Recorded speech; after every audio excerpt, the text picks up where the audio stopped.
What is your American dream?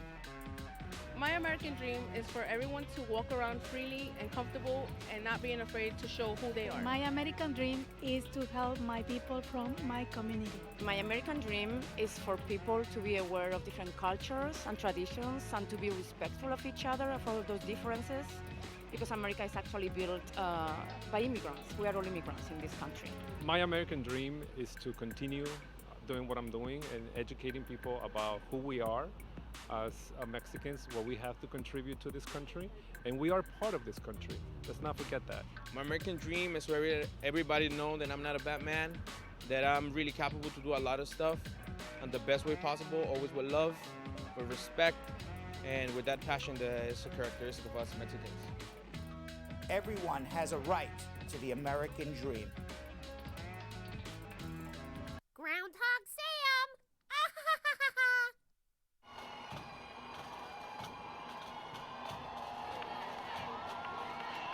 USA! USA! Yay! Wow! You're amazing! U.S. National Women's Team! Congratulations! You beat France! Yay! Jill Ellis! Coach from the UK! America's heroes! Sir, I'm helping you guys clean up after the ticker tape parade. I have this whole bag of ticker tape, and I'm wondering, where should I dispose of it? You can throw your garbage in the garbage can right over there. Oh, okay, thank you. You're welcome. Keep up the good work. Thank you, you too. Thank you. USA. USA. Hello, Broad Squad. I was at the ticker tape parade for the U.S. National Women's Team. It was amazing. It was really incredible to watch them win the World Cup, and they came right by our office, and there was paper flying from all the buildings. I've never seen anything like it, so I'm here helping all the guys clean up on the street.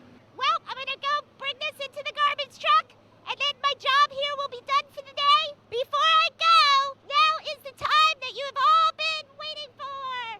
Bradshaw Live is back, starring Brad Bernstein with co-hosts Belgium Kim and Yonathan Yo-Yo Elias. Enjoy! USA, USA, go! USA Women's National Soccer Team, woo!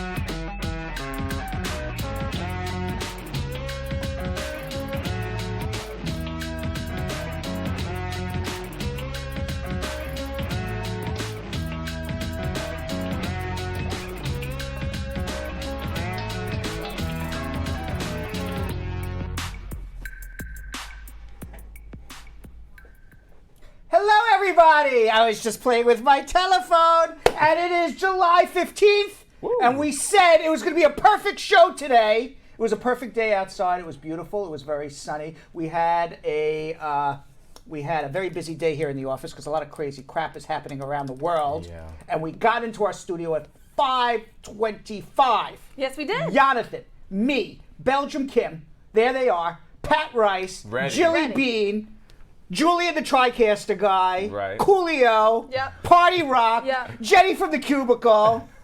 Who else was in this meeting? Sydney, Shira, Yeah. Ashley, Interns Sheeran intern Shira and Ashley were Yeah. here. Everybody. Karen was by Skype. She even stuck her hand in. I go, you can't stick your hand in through the television, Karen. all the way from Charleston, South Carolina. Yes, Yeah. and we said, and you know what we said? What? Do you know what we said? What did we What? say? I'm going to tell you what we said. We said we're going to have a great show today because we haven't seen anybody for 2 weeks. People have been blowing up our Instagram. People have been blowing up our Facebook. People have been blowing up my text messages for people who have my telephone number. I said, Brad, when are you going to come back? And I said, July 15th is the day. And here we are. And I have to say hello to a lot of people I have not said hello to. Yes.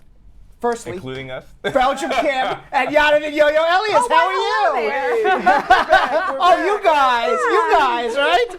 And I also have to say hello to Carol Anderson, the Tiger. And by the way, Carol Anderson, the Tiger, I put a request over the weekend. I said, anybody who's part of the Brad Squad, I put it in our group. I said, why don't you say something? I said, we haven't seen you. Kindly say something nice. Leave a review on Google tell people on Google to watch our show. Carol was the first one to do it. Wow. So thank you very much, Carol. I appreciate it. Yeah. And she's the first one watching. And you know what? Facebook says she's a top fan, and I agree. And Lolitha Platt, how are you? Maudlin Laird says, welcome back, Sandra Salinas. How are you? Sophia Gray, Patrona Collins, Squad Up, Beverly Thompson, Deanna Watson, I said Lolith Platt already. Tamika Nelson, Angela Barrett, how are you? Margaret Bryan, Lisa Blingrose says, Squad Up. Tamika, you're back too. Yes, everyone is back. That's right. And who else we have here? Asset Lindo. When have we last seen Asset Lindo? About 2 weeks ago on our show? A couple weeks ago when Asset was our Brad Squad Spotlight. Yes, yes. Jessica Leamy, Joelle. I was just thinking of Jessica Leamy. You were? Yes, because I just met another, Jessica, Okay. last week, and I was calling her as well Jessica Leamy. Oh, Lord. So now everybody who's even close to that name is now going to be Jessica Leamy in my book. And this woman is like, why are you calling me Jessica? And I'm like, long story. I mean, why'd you call me Jessica? Why are you calling me Jessica Leamy? I go, long story. Just trust me, you're Jessica Leamy too. Right. Gotta watch the show. Yes, Christy Gonzalez, how are you? Shio Doman says, good afternoon, Brad Squad. Shio Doman. Has she ever commented before? She has. She has. Absolutely. It's the first time that I'm mentioning her. Normally, you say Shio Doman. Oh, I have mentioned her Shio before. Doman. Okay. Now I get it. All right. Shio Doman. Oh, that's who it is. I changed her name. All right. How you just change your name? Just Well, I change everybody's name. Isn't that funny? It's like but the you difference. change it from changing it. Exactly. It just goes back. It just goes back. It's like the difference between Joe Dirt and Joe Dirte. Same thing. Exactly. Dion Watson, Ma Dukes. What's happening, Ma Dukes? Sophia Gray. Oh, all our friends. I got to go through everybody. It's going to take me a while. It's going to take me a long time. It's a good First problem to have. Lady, Willie L. Williams down in Atlanta, right? Who else we have? Karen Saunders is watching after she tried to put her hand through the phone. I don't know what she was trying to do. Levon D. Tucker. Hey, our Broadway star Our is Broadway back. star is back. And Yashika Burton says, squad up, everybody. Rose, I hope I'm getting her name right. Rose's Fat Material. Is that such a name? I'm certain that you're not getting her name I am right. not. I am not. He actually Rose's did. Fat Material? Rose's Fat Material Browning. It's so long, she's saying. Pretty hot and tempting. Yes. Okay. All right. Abigail Taylor Watson, Munchie Daily. Every time I mention Munchie Daily's name, I get hungry. Me too. I get the munchies. Yeah, like I always crazy. get the daily munchies, and then I think about her. And it's very funny though when I'm. It's so funny, people's names stick in my head. Right. And when I'm sometimes I'm in the office around 2-3 o'clock. I go, you know what? Maybe I'd like a cookie or a potato chip or something. And I say, oh yeah, I'm trying to get the munchies, and then I think of Munchie Daily, every time. Every time. Munchie Daily, You know- the Daily You know, Munchies. you know who else is feeling some type of way right now, Brad? What? Jessica Leamy said, I'm in Brad's thoughts. That's right. Yeah, you There's a are. lot of people in my thoughts. Look There's a at lot of people in my she thoughts. likes that. Yes, Ja Love, how are you? Clever Singh, who is very clever. A clever Clever Singh. Danny Contreras, Princess Black. Danny Contreras, I know there's a limerick that goes with that. A limerick like or Danny quite contrarious. Contrarious, something like that. Tate, how are you? Princess Black. Yonathan Elias, that's Yo-Yo right there. Issam Zurich has a question. We're going to get to it in about 45 minutes or so, right? Yes. Yes. Or 50 minutes. Yes. All right. Gavil Jones and Dominic Carter on YouTube. Gloria Williams. Tally is back. Is it Kiski Taylor? Finally, welcome back, she says. Okay, Maxine finally. Simon, how are you? Shelley Benson. You know what? Usually we won't say every last person, but it's been so long. Yeah. I feel I need to. I feel this is going on a long Also, time, but I It feel I is need going to. on. Yes, Tracy Lacey. I know it becomes Yes. really bad, entertainment at some point. Just be yelling out names, but I just want to say hello to everybody. But you're just gonna keep So I'm going. gonna keep going. Shexy Shad Myers, Honey Bee, Althea Lucis. Too many people. Donald Horton. These are all our friends. How can I not say hello to them, right? It's super Shelly simple. Benson. And It's gonna be everyone else. By the way, every time our viewership grows, it's gonna be like 1 hour of saying hello to people, right?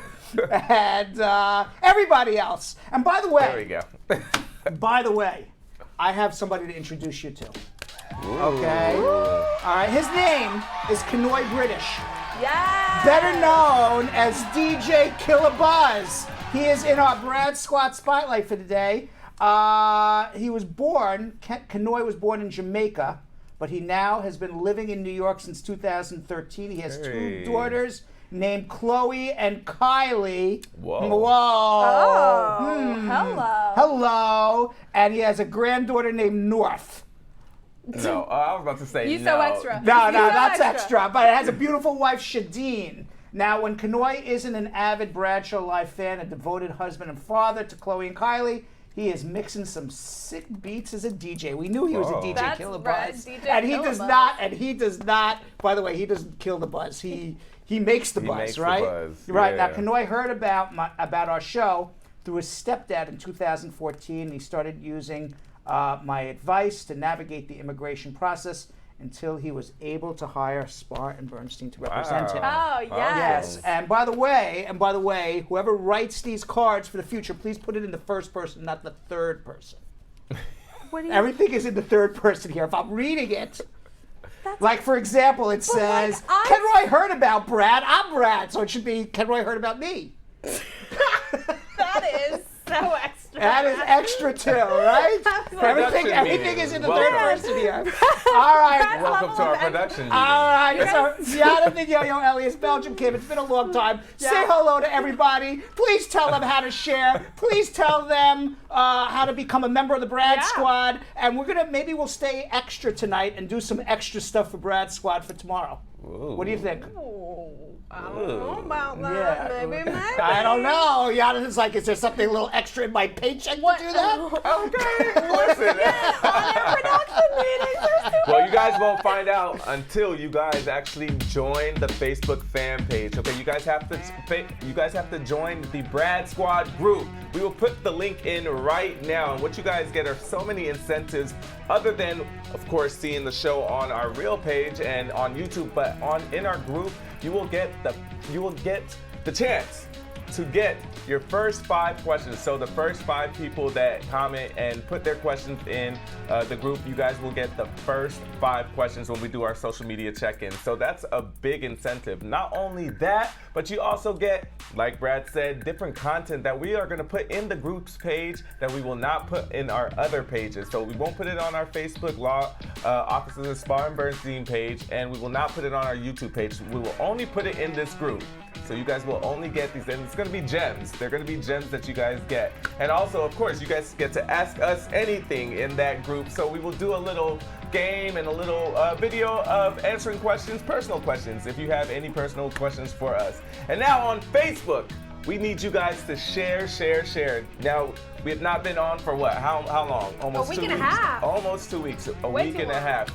Way too long. We need to wake you guys up. We need to wake everybody up. And so much stuff is happening around the country right now. And for us to get our word out, this is all through your hands. You guys share. Press that share button. Share it to anybody's page. Share it to groups. But most importantly, let's share it in an inbox. Let them know. This is great information for them. For anybody, immigrants or people who are married to immigrants or just want to know information about what to tell their friends. You guys have to watch right now. It's dire need. You guys have to watch. So make sure you share.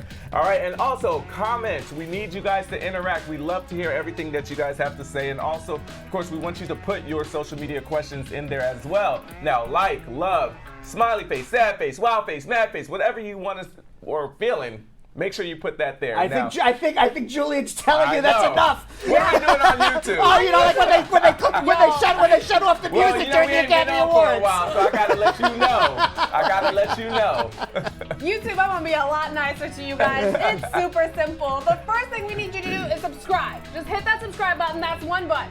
If you want a second button to hit that little bell right beside us. That's how you get the notification, because you're not actually sure when we go live. Also, if you're trying to hit another button because you're just press crazy, Press. Make sure to hit share and make sure to click copy link and paste it to every single one of your friends in WhatsApp messages, group me's, textras, whatever kind of group messaging, Twitter, Instagram, DM you got going on with all of your friends and all of your family. That's how you send them that link, and make sure that you tell us all of your thoughts and feelings, because things are about to get crazy. Because it's the first time that we schmooze with Brad in like 10 days. 10 days. I haven't schmoozed. I came back I was on vacation, everything was lovely, and I come back and the world's coming to an end here, unfortunately. Yes. Have we not been back since we were both No, on this is vacation? our first time. It's about 10 days, yeah. And you know what's funny? I was talking to Jilly last week, and there was a, we'll tell you in a second, there was a, and I was kind of, omniscient. Okay? Godlike, if you God, will. I wouldn't say godlike. I wouldn't say godlike. I'm not that, I'm not there yet. But you had a premonition. I had a premonition. Okay. Okay, and Jilly, because there was some newspaper magazine that wanted to write an article about me, and she said to me, I got to answer these questions. What would you do if you can change the world? Yeah. And I made a joke. Yeah. And I said, if I could do anything to change the world, I said I would just take Twitter away from Donald Trump. Mm-hmm. I Right. said it makes everybody miserable.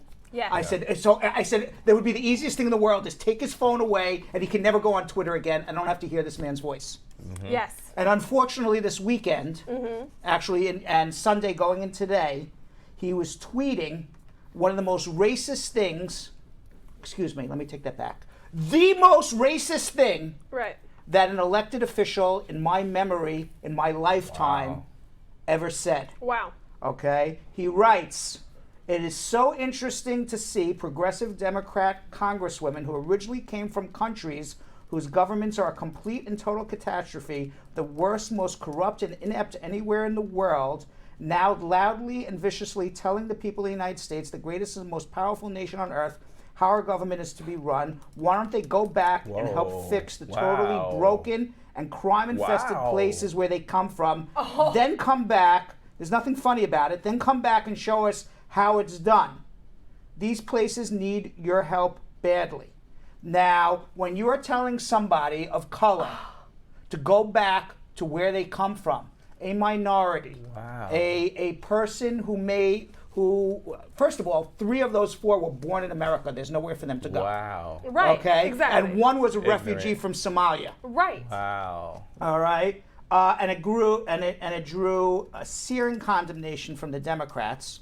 There was silence from the Republicans. Of course. But right before we went on the air, there were some Republicans who were coming out and saying Trump is a racist and he should take it back. Wow. And now you're starting to hear it from Republicans. Susan Collins from Maine came out around Always 4 a o'clock. mainstay. Okay, Jeff Flake, former senator from Tennessee, said Trump's a racist. And what's his name? Graham. Lindsey Graham. Lindsey Graham didn't say he was a racist, but basically said I would never have said such a thing in my entire life. Wow. Now Nancy Pelosi came out and said the only thing Trump doesn't want to make America great again. Trump wants to make America white again. Yes. She's absolutely Okay. right. And Alexandra Ocasio-Cortez, AOC, came out and said, agreeing with Pelosi, said that Trump can't conceive of an America that includes us. Now, the issue is this. The issue is this is a lot of politics, and Trump is playing the racial card. He always played the racial card.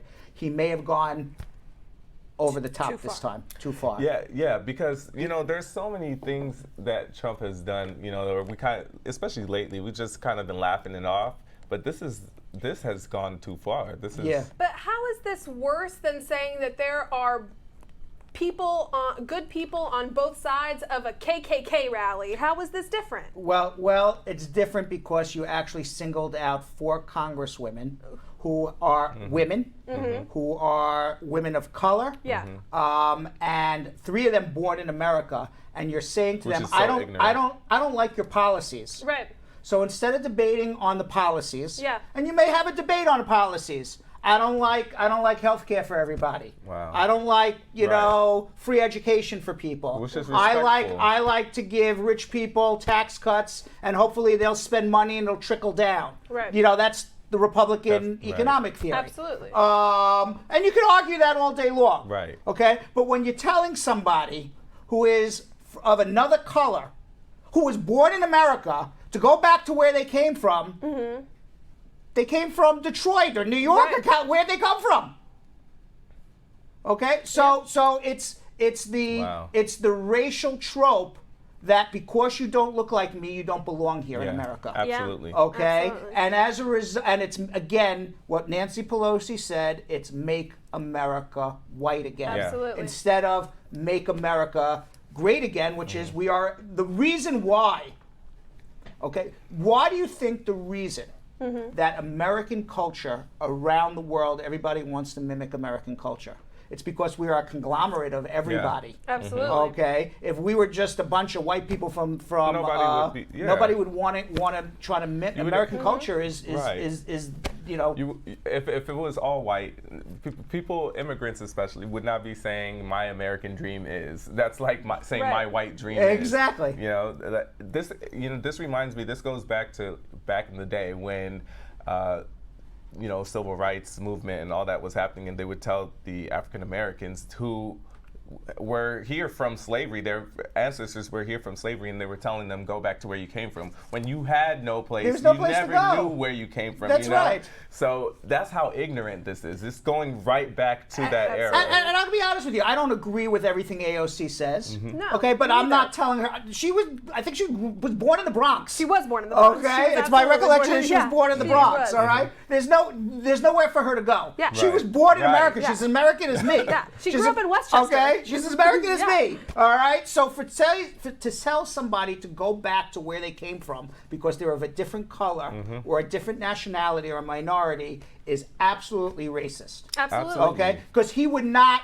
Other people, okay? He doesn't say, for example, to Nancy Pelosi, who he's been having fights with, Yeah. okay? Nancy, you go back to where you came from. Right. Exactly. He doesn't say it to her, Yeah. right? He doesn't say to Joe Biden, hey, Joe Biden, why don't you go back to where you This is came very from? true. This is very true. All right? Think about all the white people. Right. Think about all the white people who he has a disagreement with. That he doesn't say that to. He doesn't say That's that how to you her. know deep down Right. that there's hate in that. Right. There's Right. hate for Right. the person for their color. Right, and by the way, Lisa Bling's saying it's shrewd. It is shrewd from a political point of view. Okay, Yeah. because from a political point of view, Trump only wins by dividing and Yes. making white people Yes. scared. Yes. Yes. Absolutely. Okay, making white people scared that Yonathan, you want to say it's their privilege will be taken away. Right.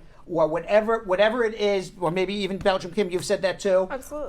Whatever it is that white people are scared of. Okay, I don't know.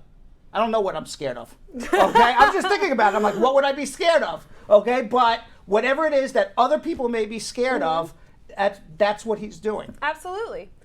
And I think that for me, the most reprehensible part of this is not that, unfortunately, we have a racist commander-in-chief. We know, we have talked about it every single day. What I cannot get over and what disgusts me more and more every single day is the Republican leadership that is standing by, either silent or barely saying anything. And by the way, it goes back even Lisa Bling Rose. Very, very, very smart things Lisa Bling Rose is saying.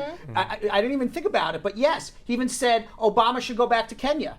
He's been doing this for a while. I forgot about that. Absolutely. Right, with his birther thing. Yeah, You know, exactly. and He's hitting below the belt because this is personal now. Yeah. Especially so when he's talking about that, I think he's especially mainly talking about the Somalian lady as well because and then he said if they even have a government, a functioning government, they should go back and fix their stuff. You know what? It doesn't make you less American because you don't like the way the country is being governed. No. Okay, makes it doesn't more make American. you less American to say, you know what, I think this policy is wrong. I would do a different policy. That doesn't make you less American. No, that's what this country was okay? founded and, on. and I go back to my first point, which is he can have a debate with everybody, but it's only 4 women of color that should go back to the country they came from. When they were born, 3 or 4 were already born in America. Right. Okay, because none of the white politicians should go back to where they came from. Right, Right. exactly. Meanwhile, the raid that everybody Yes. was terrified about. Right. Yes. The raid that I got about 20 messages on Instagram on Sunday morning. The raid that was freaking people out. People didn't go to work. And about 20 people texted me on Instagram. You know, if you're part of the Brad Squad and I know who you are, I'll respond to you on Instagram. And they're like, should I be scared? Should I be scared? I'm processing my case now. I have a green card. Should I be scared? Should I be scared for my relatives? And I said two things to them, and or different things to different people. But the point that I said to everybody, and the point that I said before we went off the air, was A, the government can't do it. Right. Because if they were able to do it, it would have already been done. Right. Okay. Number two, they're only going after people who already have orders of deportation. They have been doing that for 20 years. Right. Okay? And number three, there's not enough jails and planes to deport everybody. Right. Judges, I said it's not going to happen. I said at the most, if you remember, I said the most they'll go arrest 1,000 people and say it was a success. Right. And they didn't even get that far. No, they did not. Because Donald Trump announced it for 2 weeks. So everybody that they were going after wasn't where they were supposed to be. Of course, you're going to stay inside your house. Yeah. Oh, yeah, let me stay right here. He knows exactly where it worked. Right. All right? So people were scared and they left, and it was a complete disaster. And it reminds me of the time when Trump was running for president, or right before he ran for president, and Obama was fighting ISIS in Iraq. And Obama announced that the U.S. government is going to go into Fallujah and start to fight ISIS and take back Iraq. And Trump says, that's the dumbest thing I've ever heard in my entire life. If I'm the commander-in-chief and I'm going to go and fight somebody, Yes. I'm not going to announce it ahead of time so that they could be prepared. I'm going to just go and surprise them. Right. And meanwhile, what did he do? He did the same thing. Of course. Because it was not, because he knew nobody was going to get arrested. He does it to scare the shit out of people. So, okay, so I know that there were a lot of messages out there saying, anybody here in New York, they were saying at the 1, 2, and 3 trains that ICE was out there asking people for IDs. Okay. And I have a lot All of right, friends so- that just got their green card. Now they're scared. They're carrying their green card. So this is what you do. Yeah. If you're on the 1, 2, or 3 train, whether you are a citizen, whether you have a green card, whether you have nothing, and an ICE officer comes over and says, "Let me see your ID," they have no right to do it because you're black, brown, yellow, white. They don't have a right to do it to me. They don't have a right to do it to Yonathan. They don't have a right to do it to Belgium Kim unless they have some reason other than the color of your skin or the way you're sitting or the way you're looking that you are an out-of-status human being. And what does an out-of-status human being look like? You have no idea. Right. Okay? So they have no right to do it, and I would just walk right by them.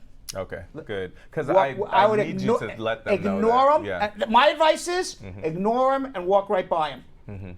Okay, let them tackle you and arrest you, and then call me. Okay. Okay, let Then them you do really that. got a case. Let them do that. Yeah, you do, yeah. All right. Meanwhile, Trump today is changing the asylum laws.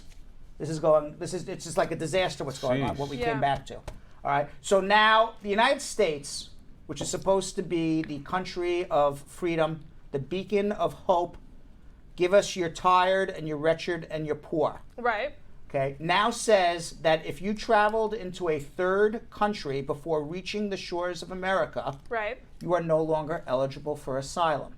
So if you are from Central America and you walked across to Guatemala or Mexico, because you did not apply for asylum in Guatemala gosh. and then apply for asylum in Mexico, you are barred from applying for asylum in the United my States of God. America. God. There is nothing, or if you are from Africa, okay, and you somehow make it out of Africa to, I don't know, Gibraltar, I'm making it up. Right. And from Gibraltar, you make it to America. Because you didn't apply for asylum in Gibraltar, you're getting turned around.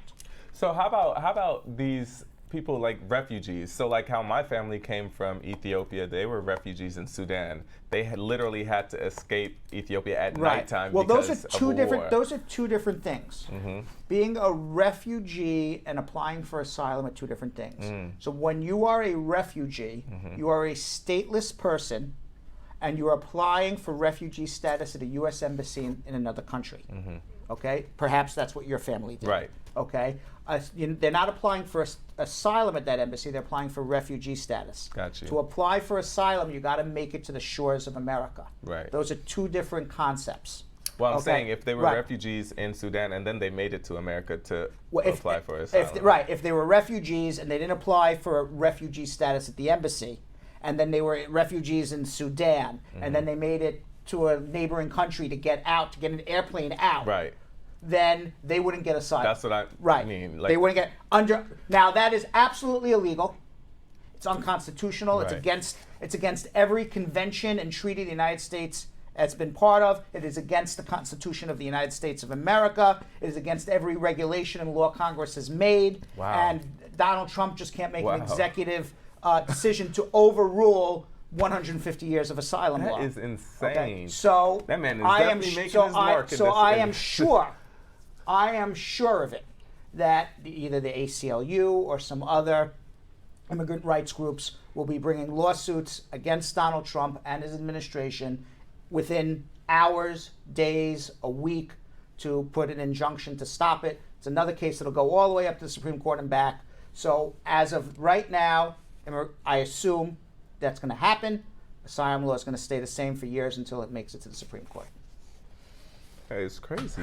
It's insane. And Meanwhile- I can't imagine the Supreme Cour's going to uphold It just goes on and on and on. You're like So in a it's deep gonna go sweat from this forever. pumpkin. Yeah. You're in a deep sweat from this pumpkin. He's not even a pumpkin anymore because you want to know why? A pumpkin is like nice and sweet. It's Right. Halloween. I can't even call this guy a pumpkin anymore. It's like devil. You know, I really want to hear Right. what Melania has to say about She all has this. she Like, has why does nothing. You want to know why? I mean, I'm now. This is just my suspicion. I have Yeah. no idea. And I have absolutely no facts to back this up whatsoever. yes. Because she's getting paid off a lot of money to keep quiet. Yeah. Because who else would be married to this But man I otherwise? really want to know Right? like her true thoughts. And You're feelings gonna about this. find out in a decade I from was now. Yeah, just about after to she say You're that. divorces gonna him. find out. She in will a, definitely come out you're with the gonna, next you're, book. gonna, you're gonna find out in a decade from And now I what will her buy true that thoughts tell-it-all. are. That's right. I will get the audio book and I What? want to hear the pain. Yes. Meanwhile, Donald Trump, he backed down from the census after the Supreme Court struck it down, said you can't ask whether or not you're a U.S. citizen. And as a matter of fact, Belgium Kim, you said to me, you said to me you couldn't believe how many different ways they were asking. Yeah. Okay, do you want to go tell it quickly? Yeah, it was a U.S. citizen born in the United States. Were you naturalized? Were you a citizen born on a military base outside the United States? Were you born in a territory of the United States? Not just are you a citizen, it's how did you become a citizen? Right, and to scare the hell out of everybody. Absolutely. The Supreme Court knocked it down, said there is no government reason to ask that question. Right. It is a racist question to get people who are minorities or people who are new American citizens or people who have green cards to not fill out the census, undercount minorities and immigrants to the benefit of the Republican Party. Right. And Donald Trump, after the Supreme Court said, okay, well, we can't do it. And then conservative radio, Fox Television, all came out and said, I can't believe, Trump, that you're going to back down. And then he came back out and said, I'm going to make an executive order. We're doing this. And we're going to do it. I don't care what the Supreme Court says. And then he had a big Rose Garden ceremony. And at the Rose Garden ceremony, he said, well, maybe I can't do it. I won't do it after all. So nobody's going to ask whether or not you are a U.S. citizen and not on the census. Commerce Secretary Wilbur Ross will be fired as a result of this. Wow. We shouldn't cry for him because he is a billionaire. Right. And based on what he looks like in that picture, he could use the rest. Okay. All right. Meanwhile, Belgium Kim, 20 years ago on Saturday, what was Saturday's date? July 13th. July 13th, 1977. Yeah. There was a huge blackout. Huge. in New York City. Yeah. Shut down all of New York City. Yeah. Crime was rampant that night. Right. People, yeah, it was crazy The night. literal purge. Okay. 20 years to the day. Yeah. It was to the day. Yes, 20 years to the day. 40. The power went out again. Now, I was talking to Belgium Kim this morning. Power went out. I live in Midtown Manhattan. The power went out in my building. I'm on the 23rd floor. Oh my Okay. Terrifying. Okay. And I was going to the movies. I just got out of the shower. I just washed the shampoo out of my hair. The lights went out, and when the lights went out, there was no water. So I'm like, first of all, my God. thank God I got the shampoo out of my Right. hair. Can you imagine that? Oh, no. So then I was going to see what was that stupid movie? You were going to see Stuber. And Belgium Kim says, I wouldn't pay $1 to see that movie. I literally don't have to pay to go to the Right, movies. I wouldn't. and I was looking forward to it because it looked stupid in the previews. What would possess you to Because go see it looked stupid and Stuber? funny in the previews. Jilly and I both laughed at the preview when we watched it, and Jilly said she'll go with me, and I was about to get in the elevator. Because I mean, I was out. I was rushing to get to the movie. So I mean, like when you rush out of the elevator, you're like, all right, boom. Right. Just put on shorts, t-shirt. Yeah. I was literally racing to the elevator when walking out the door when the lights went out. And I got to the elevator. I heard people screaming in the elevator. Oh Let me my out. God. They were stuck in the elevator for like 3-4 hours. It was terrible. I sat. I wouldn't go down the 23 flights of stairs. Right. Because I was thinking about it, and then I said to myself, well, if the electricity doesn't come back on, then I got to climb up 23 flights of stairs Right. to sleep. True. So I decided to stay in the dark in my apartment, and I finally fell asleep around 11:30 at night. And at about 11:40, 10 minutes later, the lights went on, the TV started blasting, and I jumped out of bed. I said right after I my fell God. asleep, so because I left everything was Right. still on. Right. So the thing that gets me is that Con Ed, which is the electric company, Yeah, this is weird. they say they don't know what happened. They got no Wow. clue. They have no idea what Really? happened. I saw a thing at like 3 p.m. that they issued a statement today that said it was not due to over demand. Yeah, they don't know what happened. So my conspiracy theory, Ooh. I believe Yeah. that it was the Russians. Yeah. Or a fat guy in his bed somewhere Fair. in Fiji Island. Fair. Or some sort of terrorist or something that was testing how quickly they could shut down the grid in New York City, and they did it very easily because they are not saying, the government is not saying how. I really Yeah, believe that's it's kinda something creepy. I believe it is something very nefarious. I'm not even joking. I really believe that. Okay, so that's a real premise in the last Die Hard movie. I'm really sorry I know this, but like it's called a fire sale, and the first thing you do is like you wipe out all of the electronics because then that basically puts everyone back to the Stone Age. What's very strange is that I was speaking it's to a Bruce thing. Willis, who gave that idea. I figured Bruce He told called ya. me. He called me and told me that. Meanwhile, it was very cool what happened. How more than 72,000 customers. It was 30 blocks from Times Square. Was out of. Can you imagine Times Square? No lights in Times Square. It must be crazy. Yeah. Like that must Right. be an insane. So performers from Broadway shows such as Hadestown and Hamilton, and performers from Carnegie Hall, they went out onto the streets and started performing for free because they couldn't perform inside their theaters. That's Wow. amazing. We have videos of that. I mean, I thought it was really cool. That's saw it. awesome. Yeah, let's see if we have some video. This is just outside Carnegie. And there were performers from Hadestown and Hamilton. I don't know if we have other videos Yeah, as we well. have Hadestown, Let's I see believe, as well. Hadestown as well. Maybe not. Maybe not. What, Steve? Meanwhile, oh, there it is.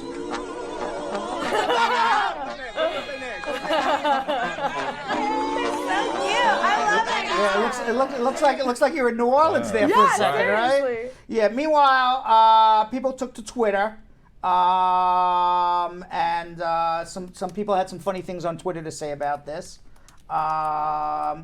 Keen Star said, New York City is blackout because the government turned off the power to relocate the aliens from Area 51 to Trump Tower. All right. Allison the 13th said, I love theater people too. New Tony category suggestion, best street performance. Now, one Twitter user theorized that the blackout was all a ploy to fight Trump's immigration raids. Okay. Gabrielle Fink said, shout out to Manhattan for giving itself a massive power outage to fight back the raids. I like that. I like that. Yes, queen. Yeah. Meanwhile, California is the first state to offer benefits to adult undocumented immigrants. The measure signed by Governor Gavin Newsom last week extends coverage to low-income undocumented adults aged 25 and younger to the state's Medicaid program. Now, when you offer Medicaid to undocumented aliens, basically what you're saying is, we don't want you to die in America. Right. Okay? It's not like we're giving you the Cadillac of healthcare plans, okay, where you can go and like have $20,000 worth of medical tests to make sure that, you know, you don't get a pimple on your face. Right. This isn't paying for your plastic surgery. Exactly.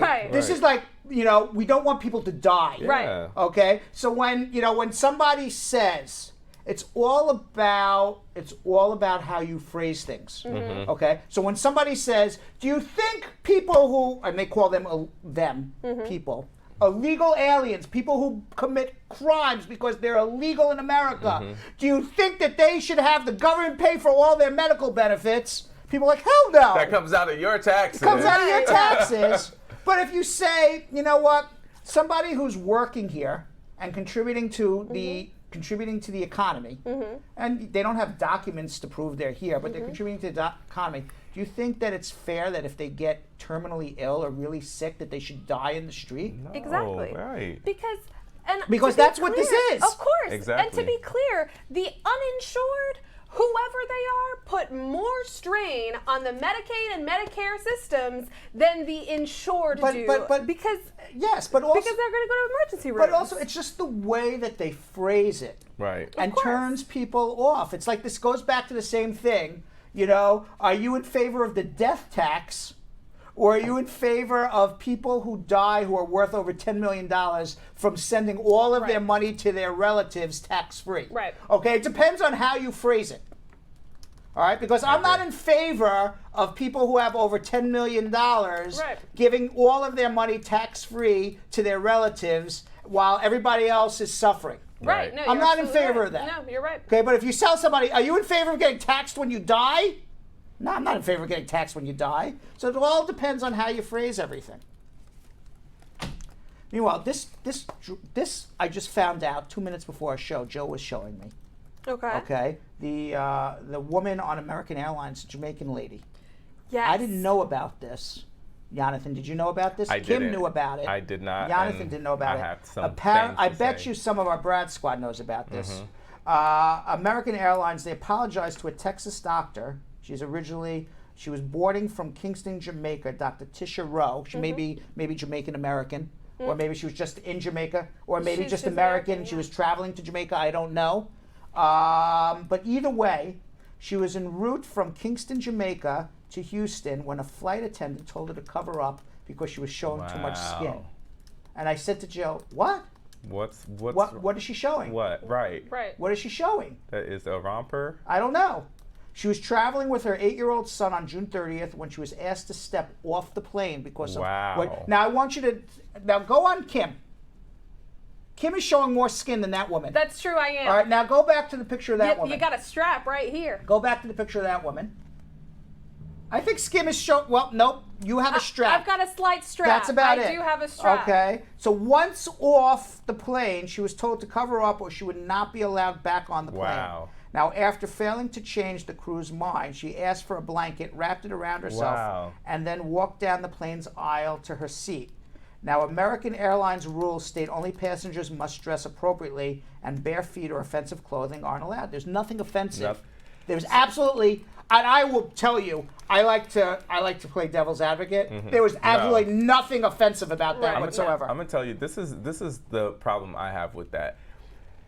And there has been a lot of situations like this. There were a couple of African American teachers, elementary school teachers, that were wearing fitted clothing and they said the same thing. But if you put it on, not, I'm not calling all white bodies the same, but if you put it on another white girl who has flat chest or a flat butt, it looks a lot less revealing. So it's really because of her curves. And she's a medical doctor. Right. Okay. That doesn't matter. She could be a street sweeper for all it matters. But she's a professional woman. Right. Okay. It's only because of her curves. And now she says she agrees with you, Yonathan. Yeah. She said that? Yeah. She says, if I, being Letitia Rowe, was a white woman in that same bodysuit, yes, if they thought it was inappropriate, do I think they would have removed that white woman from the plane? Absolutely not. Now, American Airlines has apologized. In the statement, they said, we were concerned about Dr. Rowe's comments and reached out to her and our team at the Kingston airport to gather more information about what occurred. We apologize to Dr. Rowe and her son for their experience and have fully refunded their travel. And I do want to say real quick, because I see March Higgs is asking, what's my point? My point is that the only reason why she has been taken off that plane is because she is black with curves. And if she was a white woman with that same jumpsuit, they would not have looked twice or thought twice for doing it. I disagree that it's the with curves part, because if It I is. had, because When if I you're with had, curves- if I had walked onto that airplane wearing that exact same romper as a white woman with those same kind of curves, they would have never said a word. Baby girl, I said because she was black with curves. Yeah, but she could have been a black one. Like, I think it was because she was a black woman. No, I don't think so. If she was black and she was, if she was black and she was like flat, skinny, flat. right? Yes, right. Because I'm telling you, this same situation has been happening with black women teachers and at schools, and it's because they have these amazing curves, and any clothes on them is going to look very fitted, And if they were of some of whatever race without curves, then they wouldn't take them out. So I'm saying that it's not right, but that's the main reason why I think we that's all the reason. agree. Right. White woman wouldn't have happened to. No. Never. Black woman, I agree with that as well. Yes. And it was funny because I didn't even hear this story until 2 minutes before we got on the air because Jill was sharing with me the news. And I said, show me this picture, Jill. And you even heard me. I said, what is she wearing wrong? Yeah. I don't know what she was wearing wrong. Jill's like, I know. There's nothing wrong. Yeah. There was Right. nothing. I said, what is it? And the thing that pisses me off is she can't help that. What is she supposed to do? Right. This is her God-given body. I want you to know something. I have a girlfriend who I have been on the plane with who has worn more revealing things than that, and nobody said a word. Not a word. She's white. And they Exactly. would, of course. I'm That's telling what I'm you, saying. has shown twice as much skin as that. Absolutely. And nobody has said a But word. if she was black with that same body frame, I guarantee you, they would say something. But Very possible. You don't think they'd say anything to a black skinny woman? No. I feel like they would. No. I feel like they would. Look up all those cases with the black teachers, black women teachers, and I know at exactly the what schools. you're talking about. Look at their body Yeah, yeah, types. yeah. I guarantee you, they would not say that, and it's But so they wouldn't unfortunate. have said it to a white woman No, not at all. with a similar with curves. They With would curves, not. never. I have to say, Belgium Kim, I agree with you a lot, but this time I'm agreeing with Yonathan. Okay. I kind of agree. I think a skinny, I know, flat-chested, yeah. no Those are curvy. models. Right, Like models are not going to say anything. No, skinny black models, they're definitely not saying anything to. But That's very possible. meanwhile, you know about Storm Area 51? Yeah. Did you hear about this, Storm Area 51? You know about Area 51? I have heard of this, yes. Jonathan, you know what Area 51 is? Yes. That's where the aliens are. Yes. Okay, so now people are fed up. It's been 60, 70 years since the aliens landed, and they're Right. being held behind some locked door in some liquid gel. It's blue. In blue It's gel. definitely blue Okay, liquid in gel. blue liquid gel. The aliens are there in Area 51. No one's allowed in. And Facebook is fed up, Yonathan. They want to see E.T. So somebody on Facebook came up with the idea that they, quote, can't stop us all, and have been urging people to sign up on Facebook to storm Area 51. Wow. They can't shoot us all. All right, Shady. and they have over 1 million people have signed up on What? Facebook to storm Area 51 to see what the hell is behind those barbed wires there. That is We hilarious. want E.T. It's about time. So the invitation reads, Jonathan, we will all meet up at the Area 51 Alien Center tourist attraction and coordinate our entry.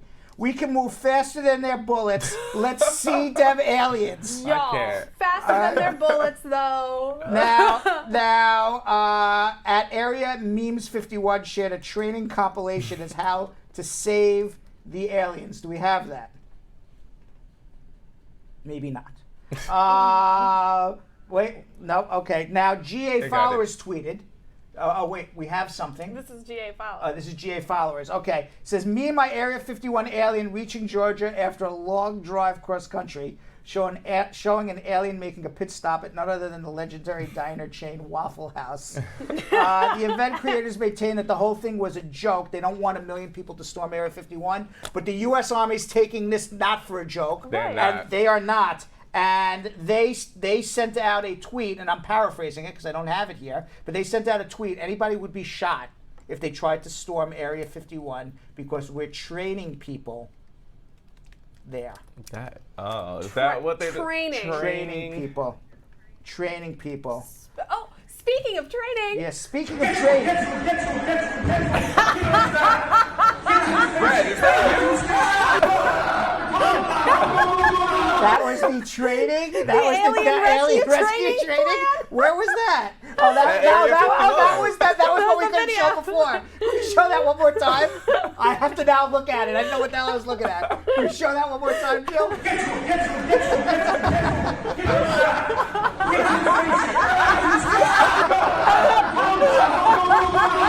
I can't. All right, so the United States Air Force, I do have a comment from them. From the United States Air Force. They said Area 51 is an open training range for the U.S. Air Force, and we would discourage anyone from trying to come in to the area where we train American armed forces. The U.S. Air Force always stands ready to protect America and its assets. What do they mean by what does that mean? What do they mean by assets? You mean the aliens behind Area 51? Exactly. Do you guys have a bunch of asset lindos back there we don't know about? All right, I have a couple more things. We're going to get to all our immigrant. This show's going to go 2.5 hours today, Jonathan. I hope you don't have dinner Why plans. do you always say Yonathan? Yeah, because he doesn't have to pay Kim anymore. Jonathan's by the hour here. That is the difference. Go on then, if I'm by an hour. Jonathan's like, taxi me this running. Writing.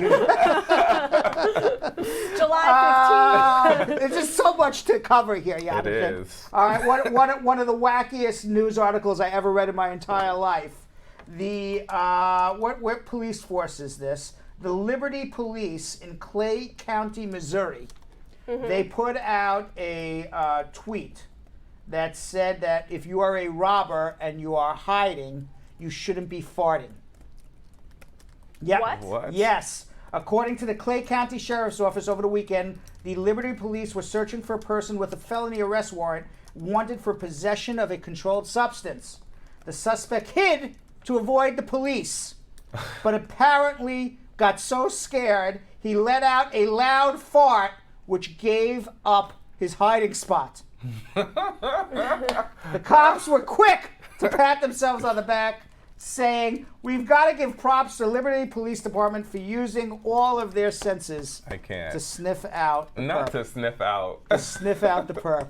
Can you imagine you're hiding and you got away with it because they couldn't find you, and then you just let out a fart? That's Should have like had some a Beano, movie. man. Should have had some Beano. I mean, what? That's like in a movie. Yeah, I mean that's in a Dwayne the Rock movie, like Right. like with Kevin Hart, Right. like Kevin Hart gives out the fart. He's like, I can't believe you just did that. And it's a tiny little Exactly. It's like I'm expecting what Jill said. I'm expecting that to see that in Stuber. Yeah, that is a Stuber. Yeah, that's a Stuber moment. All right. Last thing, and then we got to get to our immigration. Yeah. Because the schmooze has been like 1 hour now. Right. Yes, it has. All right. Did you hear about the Long Island bagel shop guy who went crazy? No. Okay. So apparently he went into the bagel store.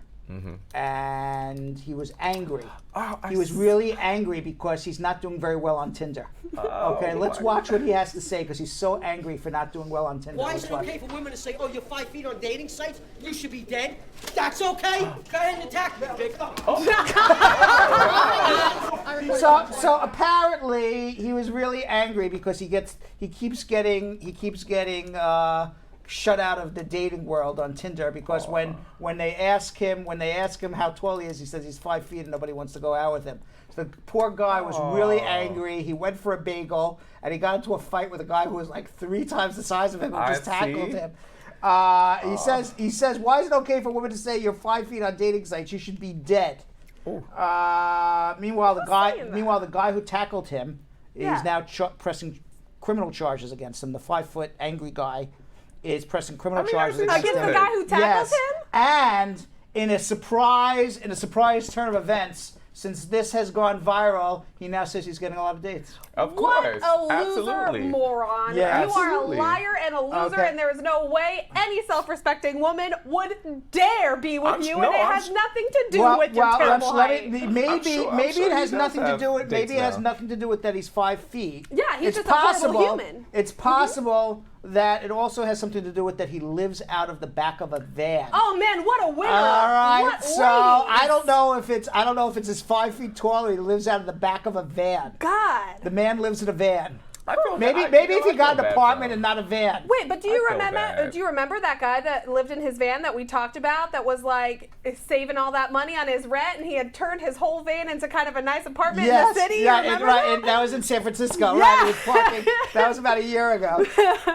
All right, so that's all the news. I have more news, but we'll get to it tomorrow. I had to cut half the news Yeah. today. Crazy news day with Donald Trump. Yeah. Crazier news day with immigration. But really, what's most important is that if you pass, you kind of forget all of that stuff. The immigration laws really haven't changed. And we can help lots and lots of people, and we're going to do that in about a minute to a minute and a half. We can really make a difference in people's lives, and we're going to do that in about a minute and a half as soon as Belgium Kim and Yonathan Yo-Yo Elias tell you what you need to do to help us. Okay, family, on Facebook, the very first thing you guys need to do is become an official member of the Brad Squad, no matter where you're watching us right now. Go to facebook.com/BradShowLive Brad Squad, or just go and search Brad Show Live Brad Squad right in Facebook and join the squad, because that's the only way you can make sure that the first 5 questions that get asked every single day in the group will be the first 5 questions we ask for our social media check-in. It's the only guaranteed way to get your questions answered. Also, make sure that if you haven't done so, like and follow Brad Show Live page on Facebook, and leave us your comments and your love, and let us know how you think and feel about all these crazy callers. And also, make sure that you've shared it. It's the easiest, best thing you can do for us, family. You just hit that share button, and then you share it as a private message. You share it onto people's walls, or be the star of the party and start your very own watch party, where it will give you your very own little comment box. You can be the star of the show, the moderator of all the comments, and just remember to let all your friends know to come back here and watch Brad Show Live. And now, on YouTube, what do they do, Yo-Yo? On YouTube, you guys also have to share, but first, let's subscribe. Just like you see this little graphic doing, press that little red rectangle button and subscribe. And also press that bell for the notifications, because you never know when we're gonna do a pop-up. Well, you kind of do, because we're doing them on Fridays now, but you never know what time we do the pop-up. So make sure you guys subscribe and also hit that notification button, but also share. Click that little link, it says copy link, send it to your Instagram, your Facebook, any social media platform, but most importantly, let's send it in a WhatsApp group. Just make a group of people, friends and family, whoever you think might benefit from this show. And also, of course, comment, put your social media questions in right now so we can make sure we get your social media questions during the segment, all right? Now, it is what you've all been waiting for almost 2 weeks, where you call in and Brad answers your questions with getting answers to your immigration questions. Wow, I can't believe we did a 1-hour schmooze, Belgium Kim. Yeah, we did. Woo! I don't know whose fault that is. Me for just keep talking, or somebody else for just giving me all this news. Definitely you, because you're the star of the show. Or was it just that I think it's both. Oompa Loompa in the White House who just gives us too much to actually talk was He about? just should be that newsworthy. Yes, he just exactly. should be that newsworthy. We should have like a Trumpless day. We've said that, like Trumpless Tuesday. Trumpless Tuesdays or something. please. We need to do it. Right? Put That that would in. be Put good. that in our production meeting. No problem. Okay, On thank our you very production much. meeting All time. right, let's go to Art in Nashville. Art, how are you? I'm doing well. How about you, buddy? Good. Thanks What's for going taking on? my call. My pleasure. Hey, Hey, I know it's something minor, but it's kind of affecting my mom. She's a senior citizen. She worries a lot. But she just filed her N400 a couple months ago. Right. She's already been through biometrics and everything. Right. And she usually travels 5 months out of the year to Mexico. Do you think that would be an issue if she travels while on N400? No, it's not an issue. Just keep in mind these 3 rules, okay? And these are the 3 rules she has to keep in mind. 1, you have to be living in the state where you file, okay? So if she lives in California, for example, she's got to file in California. If she lives in Tennessee, she's got to file in Tennessee. Rule number 2, and these are the 2 most important rules as far as traveling. Rule number 2, that in the last 60 months, which is 5 years, was she physically present 2 feet on the ground in America for 30 out of 60 months, meaning that if you count back 60 months, and that's a continuous count from the day you file to the day she swears in, was there ever a day? So let's say you filed January 1st of 2019, okay, and you count and you say, yep, she was in the country for 31 months out of 60 months, she's good. Now she leaves February, March, April, May, and comes back in June. And now you count from June when she gets her interview, and I'm making this up. Now she was in the country less than 30 months, so it's a continuous count on every day. Was she in the United States more than not on every day from the day she files to the day she swears in? So that's something you got to calculate. Okay, so I can't. Yeah, when you, she has. So when you say she 5 months, right? So in other words, she has filed already. Right. So in other words, if you say 5 months, I'll give you both sides of the equation because I don't know. If you say 5 months, and let's say when you filed for her, let's go back to January 1st, 2019. She filed on January 1st, 2019, and she was in the United States exactly 30 months and 1 day. And the other 29 months and 29 days she was in Mexico. And now you say to me she's going to go back to Mexico for 5 months, and she goes for her interview in June. When she goes for her interview in June, they're going to count back 60 months from June, not 60 months from January, and they're going to say you were out of the country for too long. On the other hand, you understand what I'm saying? On the other hand, if you say she was out of the United States for 15 months out of the last 60 months, and then she goes away for 5 months, what's the difference? She's still in the U.S. for more than 30 out of 60 months on the day of her interview. The last thing, because there's a third rule, and the third rule is that there is no trip that she ever made over the last 60 months that lasted more than 6 months, and that goes not only for the time that you file, but also at the time of your interview. Yes, she has, and we were just wanting it because, I mean, like I said, she usually goes back to Mexico for the winter months. That's fine. So now that you know the rules, just calculate and be careful, and then she'll be fine. Okay, perfect. Thank you so much. Thank I love you very your much. show. Appreciate it. Thank you. Have a good day. All right. Let's go to Carlene in Miami. Carlene. Hey, Brad. Hey, how are Good you? afternoon. Thanks for taking my call. My pleasure. I have 3 quick questions here for you, Brad. Yes. I am presently in the U.S. on a B1 since 3.5 months now. My mom is a citizen. I'm way over 21 years old. Is she able to do an adjustment of status for me? No, because if you're over 21, you're on a waiting list. If you're single, it's about 7 years. She can file an I-130 visa petition for you, but you're going to be on a waiting list for 7 years. You can travel back and forth as long as you're truly coming to visit and you're not living here, but it's going to be a 6-7 year wait if your mom does it for you. Okay, so she cannot. She can file the I-130, but you can't adjust. Pardon? You can't adjust. Is there any other way that she could, because she's not well, she's been in and out of the hospital, so is there any other way that I could actually be with her until she recuperates fully? You could extend your visitor's visa for another 6 months. Okay. So why don't you do that? And what would that be? That would be, I want to stay here another 6 months to visit, take care of my mother. She's ill, and I plan on leaving. And here's proof that I can support myself without taking a job. and here's my return plane ticket. I'm going home, and here's proof my mother's ill, and she'll hopefully will be better. You know, and that's what you do. And you file it on an I-539, and you could extend for 6 months and keep your legal status. Maybe there's other options. I don't know. We can certainly have a consultation and further explore. So hold on 1 second, all right? Let's go to Ashley in Brooklyn. Ashley. Hey, Brad. Hey, how are you? I'm married. I'm fine. I'm married to a green card holder, but he's abusive. I applied for a VAWA. I want to know how long does it take for them to respond to me. You were married to a green card holder and you applied for VAWA? Is that what you said? Ashley. Yeah. Ashley, is that what you said? Yeah. Okay. Yes, that's what I said, Brad. So did you get a receipt notice? You filed the VAWA. Did you get a receipt notice? Yes, I got a receipt notice on November 13th. Okay. So this is the deal.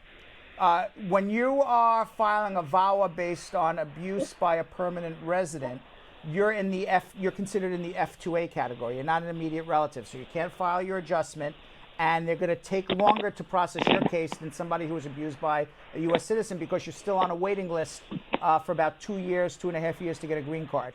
My guess is you won't hear at least for 18 months, unfortunately. Okay, then. All right, hang in Thank there. you. Hang in there. All right, let's go to Melissa in Poughkeepsie. Melissa. Hi, Brad. Hi, Melissa. How are you? I'm good. How are you doing today? Very good. I'm thirsty, but good. I I've keep missed drinking a lot. you. I miss you too. What's going on? I miss everybody. Good news to tell you. What are the good news? I got my 10-year green All card. right, congratulations! Yes, Way to go! and it's told me. All right, tell me. So you removed the conditions of your permanent residence? I did it was a straight one. I didn't have the because you were 2-year one. It you're just went married. from, You're married for more than 2 years then when you got it. Yes, sir. Perfect. Wonderful. Congratulations. Mm-hmm. Congratulations. Thank you. And also, the amended taxes work. When you said to amend the taxes if you file separately, sure Right. did work. Okay, wonderful. So everything worked out. So I just wanted to say thank you. You're very welcome. You did that just from watching the show. Look how happy she is. Yes, I did. Right, look, I don't even realize. I really appreciate you calling in. And I'll tell you the reason why. And she waited online a long time to tell us this. Is she watched the show. A lot of times I help people. I don't even know I help them. And it's really nice that you called and told me that everything worked out. You listened to me. Thumbs up to you, Melissa. Congratulations. We're very happy. Where are you from, Melissa? Keep doing what you're doing, Brad. Thank you, thank you. Where are you from? Where are you from? Poughkeepsie. No, originally. Jamaica. Jamaica. When are you going back? When are you going back? Take me with you. October. All right. Well, hey, that's a good time to go back. That's a good time for us to go. Yeah, I know. Maybe it is. Brad, don't play with us. Maybe it is. You've been teasing us for years. Melissa, maybe we're going to come with you. I ain't It's a playing good time with you, because Brad. it's already starting to cool off here. Right, we need some sun again. Don't tease right? us if you tease don't us. mean it. I'm not tease playing us. around. I don't play around about going to Jamaica. You do all the time. But this time I'm not. Yourself. But this time I'm not. I'll be one. like, Jonathan, I'll FaceTime you. I'll show you what the beach looks like. He does. All That's right, exactly what he Melissa, does. thank you very much. Appreciate calling and congratulations to you. All right, Brad. Thank you. You're very welcome. All right, and even she took my advice on amending the taxes, right? Oh, that's Yes, amazing. Yeah. All right, Roxanne in the Bronx. Hi, Brad. Hey, what's happening? Yes, I'm calling. I have a best friend, right? But she came in 2009, and she lost her high 94, but she has a stamp. Is that okay? Or Yes. she has to try to retrieve the No, I-94? the stamp in her passport's fine to adjust. And also, what if the person is in shelter? Is in a shelter? Does it affect Why? the green card? Wait. Why are they in a shelter? What's going on? Why? Their house was burned down. Oh my God. They have kids here, so. So it's a whole family and their house burned down? Hmm? It's a whole family? Yeah, the whole family's there. Oh, that's terrible. Yeah, no, I mean, you need to file the paper so a person can get a work permit. Hopefully they can get out of the shelter. But ultimately, you're going to need an address other than I live in the shelter. But that's terrible. But file so you can get the work permit. Yeah. For the addresses, do I have to list all the addresses within the 5 years, or just a couple of addresses? Okay. All the addresses for the last 5 years. Follow the instructions. Okay. All right. Okay. All right, Roxanne. Good So luck with that. I have to list the shelter address too. You can put temporary, yeah, and I would just put in parentheses temporary. Okay. All right. All right. Thank you, Brad. You're very welcome. Good luck. Okay. Oh, it's terrible. House burned down. The whole family's in the shelter. Yeah. Yeah. All right. Stan in Los Angeles. Stan. Oh, hi, Brad. How's you it going? What's going on? Hey, good. Thank you. I have a question. I came to the U.S. with F1 visa, and then I applied for asylum. While my asylum was pending, I married a U.S. citizen, and she filed adjustment for me. But we didn't get along. We separated, and I did send mails to USCIS to basically cancel my adjustment to marriage application. But my first question is, I never heard back from them. Is that okay? Is this normal? Yeah, that's okay. As long as you withdraw it, it's fine. You still have a pending asylum, I assume, right?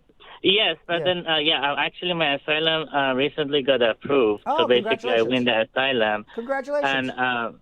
And I got a refugee travel document to travel abroad into a third country to see my family and come back. So would my other pending application, because I never heard back, would that cause any issue? No, Okay. no. You have if you filed an adjustment and you withdraw it or it gets denied, you get put back into the position you were before you filed the adjustment. So, for example, if you're out of status, you came on a tourist visa and you file an adjustment, it gets denied or you withdraw it, you fall back to being out of status and undocumented. If you are on asylum, pending asylum, or you have approved asylum and you file an adjustment based on marriage and it doesn't work out, you withdraw it, you fall back to that position, which is you have an approved asylum. You're okay. Okay, thank you. Then one last question. Yes. I'm originally from Iran. The travel ban wouldn't affect me, right? Because I already have an approved asylum application and have a refugee travel document. Correct. Okay. All right. Okay, thank you All so right. much. Good luck. Okay. Thanks. All right, let's go to Ewan in Hartford, Connecticut. I hope I pronounced his name right. Ewan? Hi, Brad. How are you doing? Is it Ewan? Yes, I'm speaking. How are you? What's going on? I'm good. I have a problem here. What's the problem?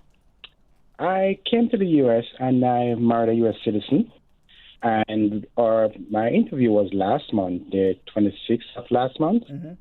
She did not show. We have a little argument, and she did not show. Right now, I don't know where I stand. I know I'm standing on my 2 feet, but I don't know where I stand. Okay. Where you stand is you got a problem. Okay. You got a wife who didn't show up, and you went on an adjustment interview that ultimately is going to be denied. And if you filed your adjustment application and you were out of status, or you were here on a tourist visa, or you were here on a student visa and you didn't maintain your student visa status, and your wife doesn't show up to your interview, they're going to deny you. They're going to put you into undocumented status and look to put you in removal. So you got a big problem. And the solution is one of three. And this is the solution to everybody's problem when their spouse doesn't show up. Not just yours, but it's everybody's, because you only have one of three. Unless, of course, you're falling back into some sort of legal status. I'm assuming you're not. I'm assuming when your case gets denied, you're going to be out of status. Okay? So your solution is one of three. Either find your wife, bring flowers, get to a marriage counselor or a pastor, whatever you need to do, get this marriage back on track and refile. That's one. Okay? Two is get divorced and find another way to get a green card. Or three is file an abuse case if there was abuse based on extreme emotional abuse or physical abuse. Those are the three ways for everybody. Okay? Well, question. Well, abuse is like, that to be physical? I'm sorry, was physical or not physical? I don't know if it's abuse, but if you don't know it's abuse, it's likely not abuse. But let's double check. Okay. Well, next question. I divorced her already. Okay. You can still file an abuse case within 2 years of a divorce. You can fall back in love with a second person. So finding her and bringing flowers is off the table because you already got divorced. What you need to do is we've got to figure out what the best route for you is. I'm not going to figure it out on the show, but we can certainly have a consultation. So hold on 1 second, all right? You know, one of the things, I'll tell you what I can and can't do on the show. Belgium can. Tell me.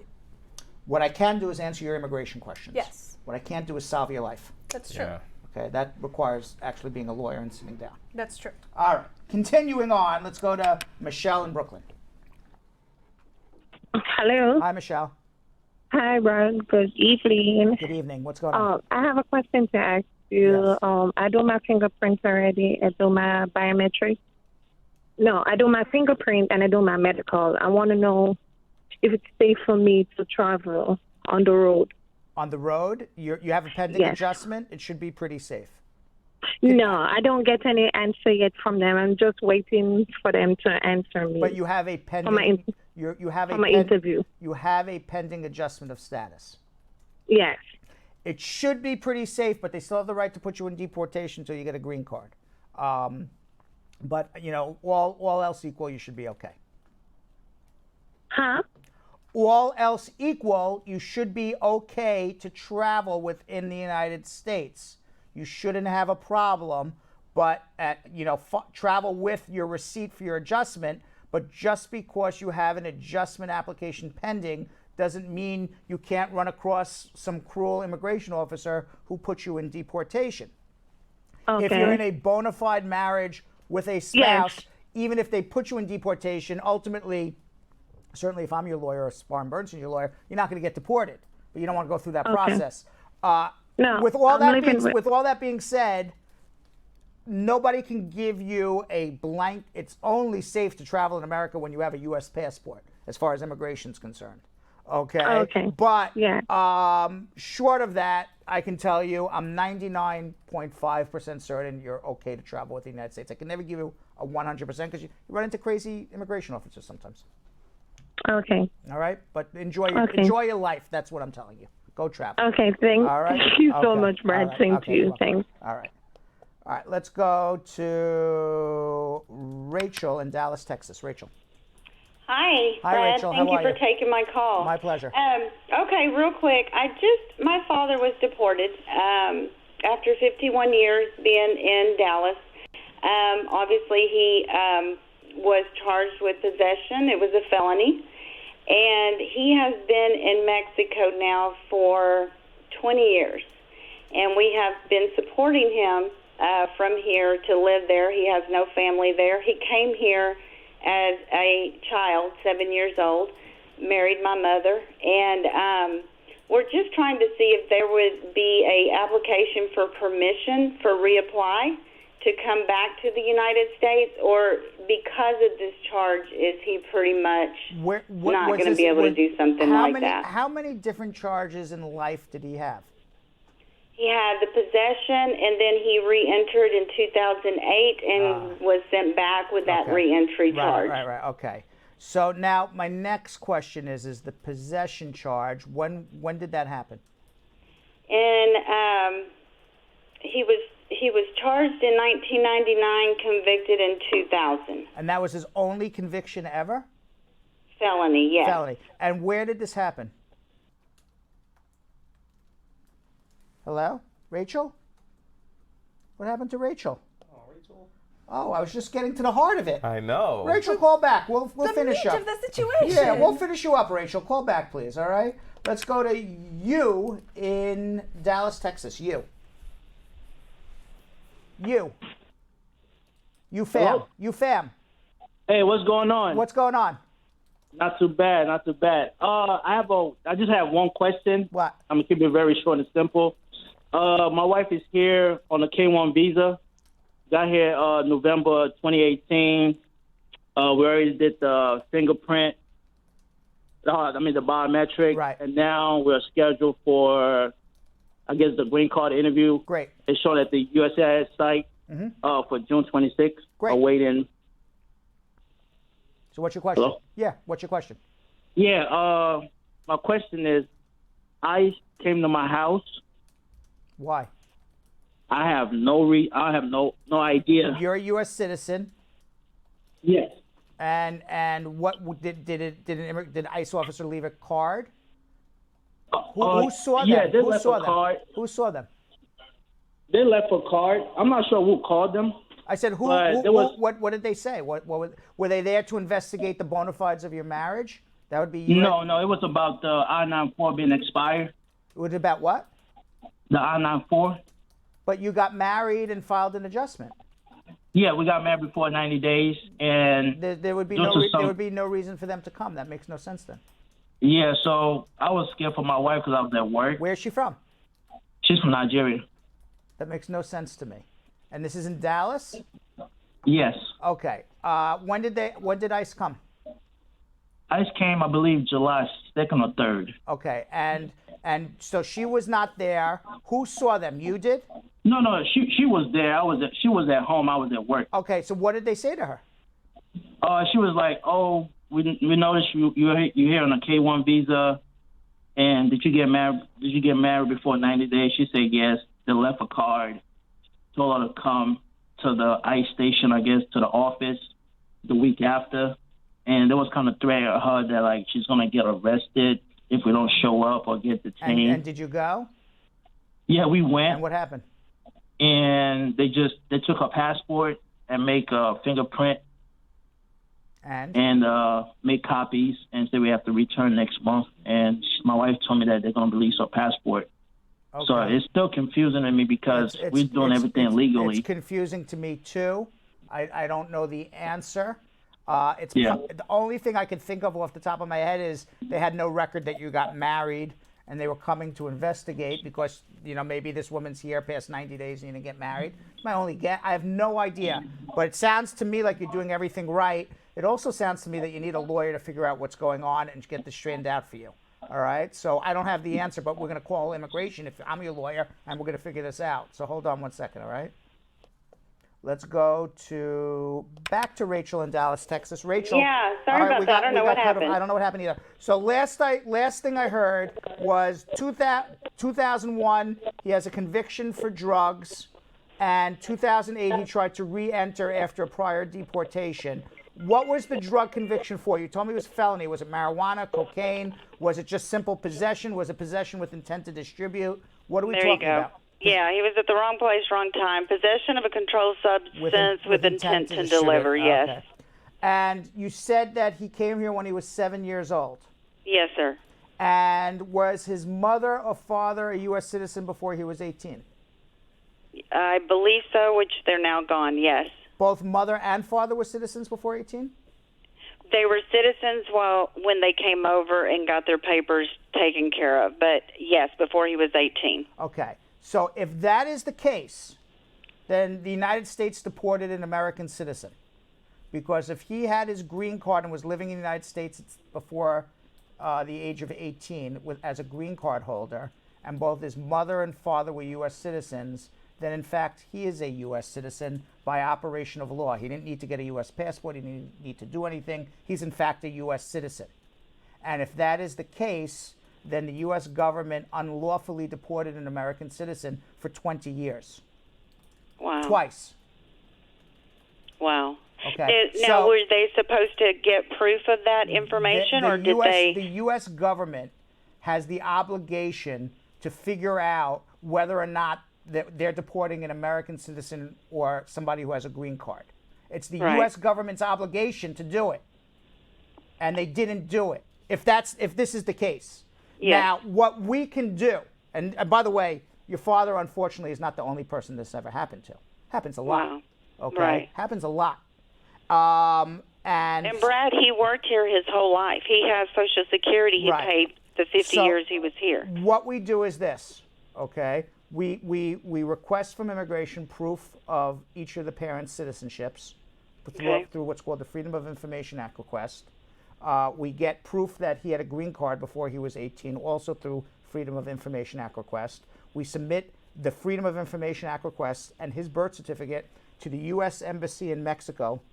They will give him a passport within 2 weeks, whether he's been deported 2 times or 10 times. He will come back as an American citizen with a U.S. passport, and he will get to, if in fact all of these facts are true, and after he comes back, he will get to live here for the rest of his life, collect his Social Security for the rest of his life, and he's going to have a damn good lawsuit against the U.S. government for deporting an American citizen for 20 years.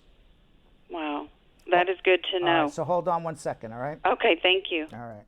Let's go to Sharika in Brooklyn, New York. Sharika. Hi, good evening. How are you? How are you doing? I'm good. So I came here last year and overstayed my visitor's visa. Mm-hmm. So I'm currently doing under the table job. basically. Okay. So my boss asked me to file for a tax registration number because she wants, when she's filing taxes, she wants to show proof that she's actually paying someone to take care of her child. Okay. Now, I'm in the process of getting married to adjust my status. I want to know if doing this is going to affect it any at all. No. Get a tax ID number, file your taxes. When you get married, you're going to file an adjustment. You're going to get your work permit with your Social Security, and then you can go contact the IRS and say, here's my Social Security number. All of those tax money that I paid into, please credit it to this Social Security number. You're following the law to the best of your ability. It's perfectly fine. Okay, so once I get this tax ID number, I have to pay the taxes? Well, yeah. Well, somebody's got to pay the taxes. They're not going to be able to withhold taxes on a tax ID number, so they're going to have to give you a 1099, and then you're going to have to pay a tax return. They're planning on filing a 1099 at the end of the year. And then you would have to file your tax returns based on that 1099 and pay your own taxes. But if I'm undocumented, how would I file tax return?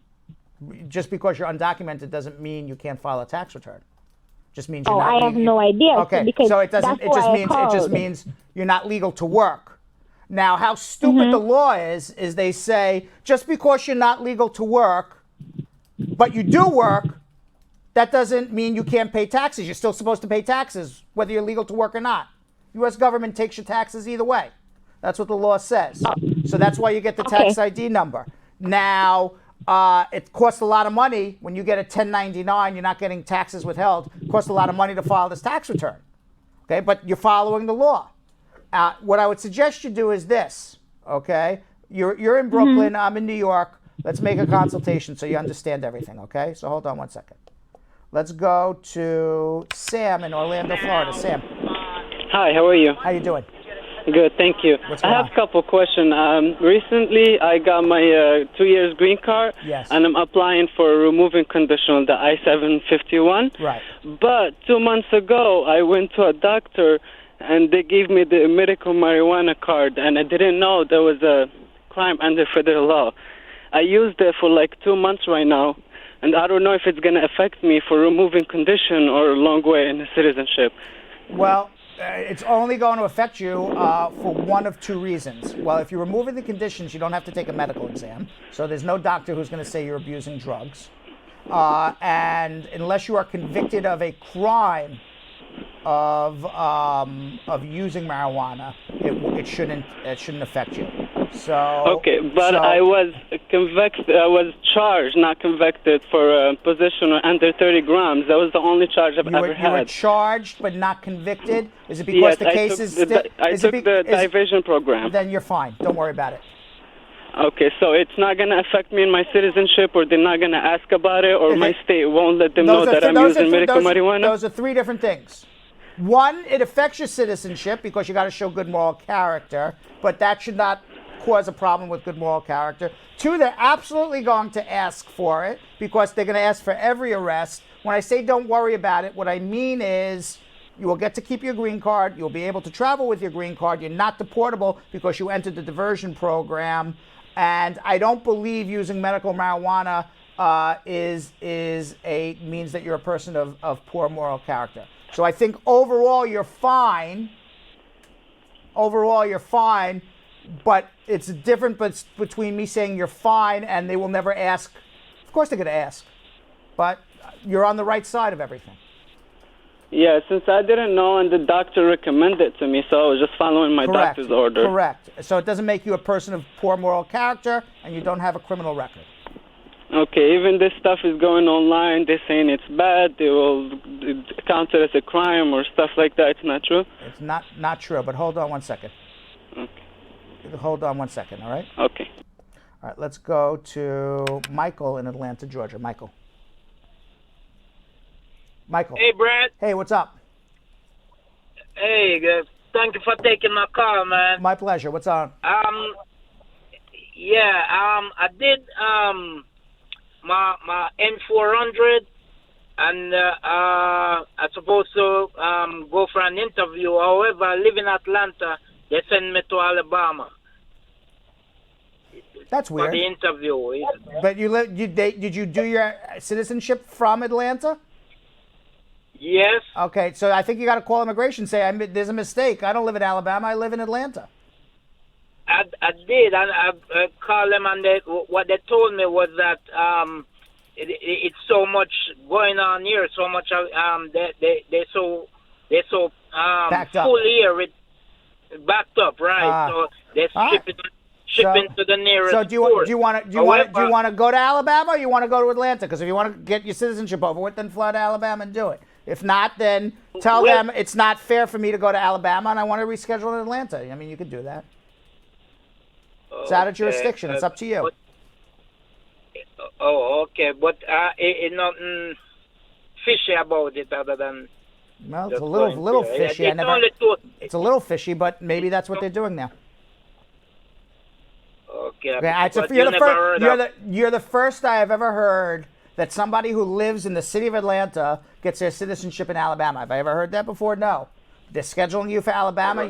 To me, it sounds like it's a mistake, but then you told me you called immigration. They said, no mistake. We're just shuffling our work around, and we're sending you to Alabama because they have an open slot there. So what I'm saying is, okay, it sounds fishy, but that's what they told you, then it's okay. Go to Alabama, do your citizenship. But if you don't want to, then I would fight it out and do it in Atlanta, but you're going to wait a long time. Okay, right. So my opinion is, my opinion is there's times to fight, there's times not to fight. It's not a time to fight. Go do your citizenship and get it over with. Okay. All right? Okay. All right. Thank you. My pleasure. Because I heard you say all the time that them people who answer the phone don't know what they're saying. They don't. Most of the time. They don't. They don't. It's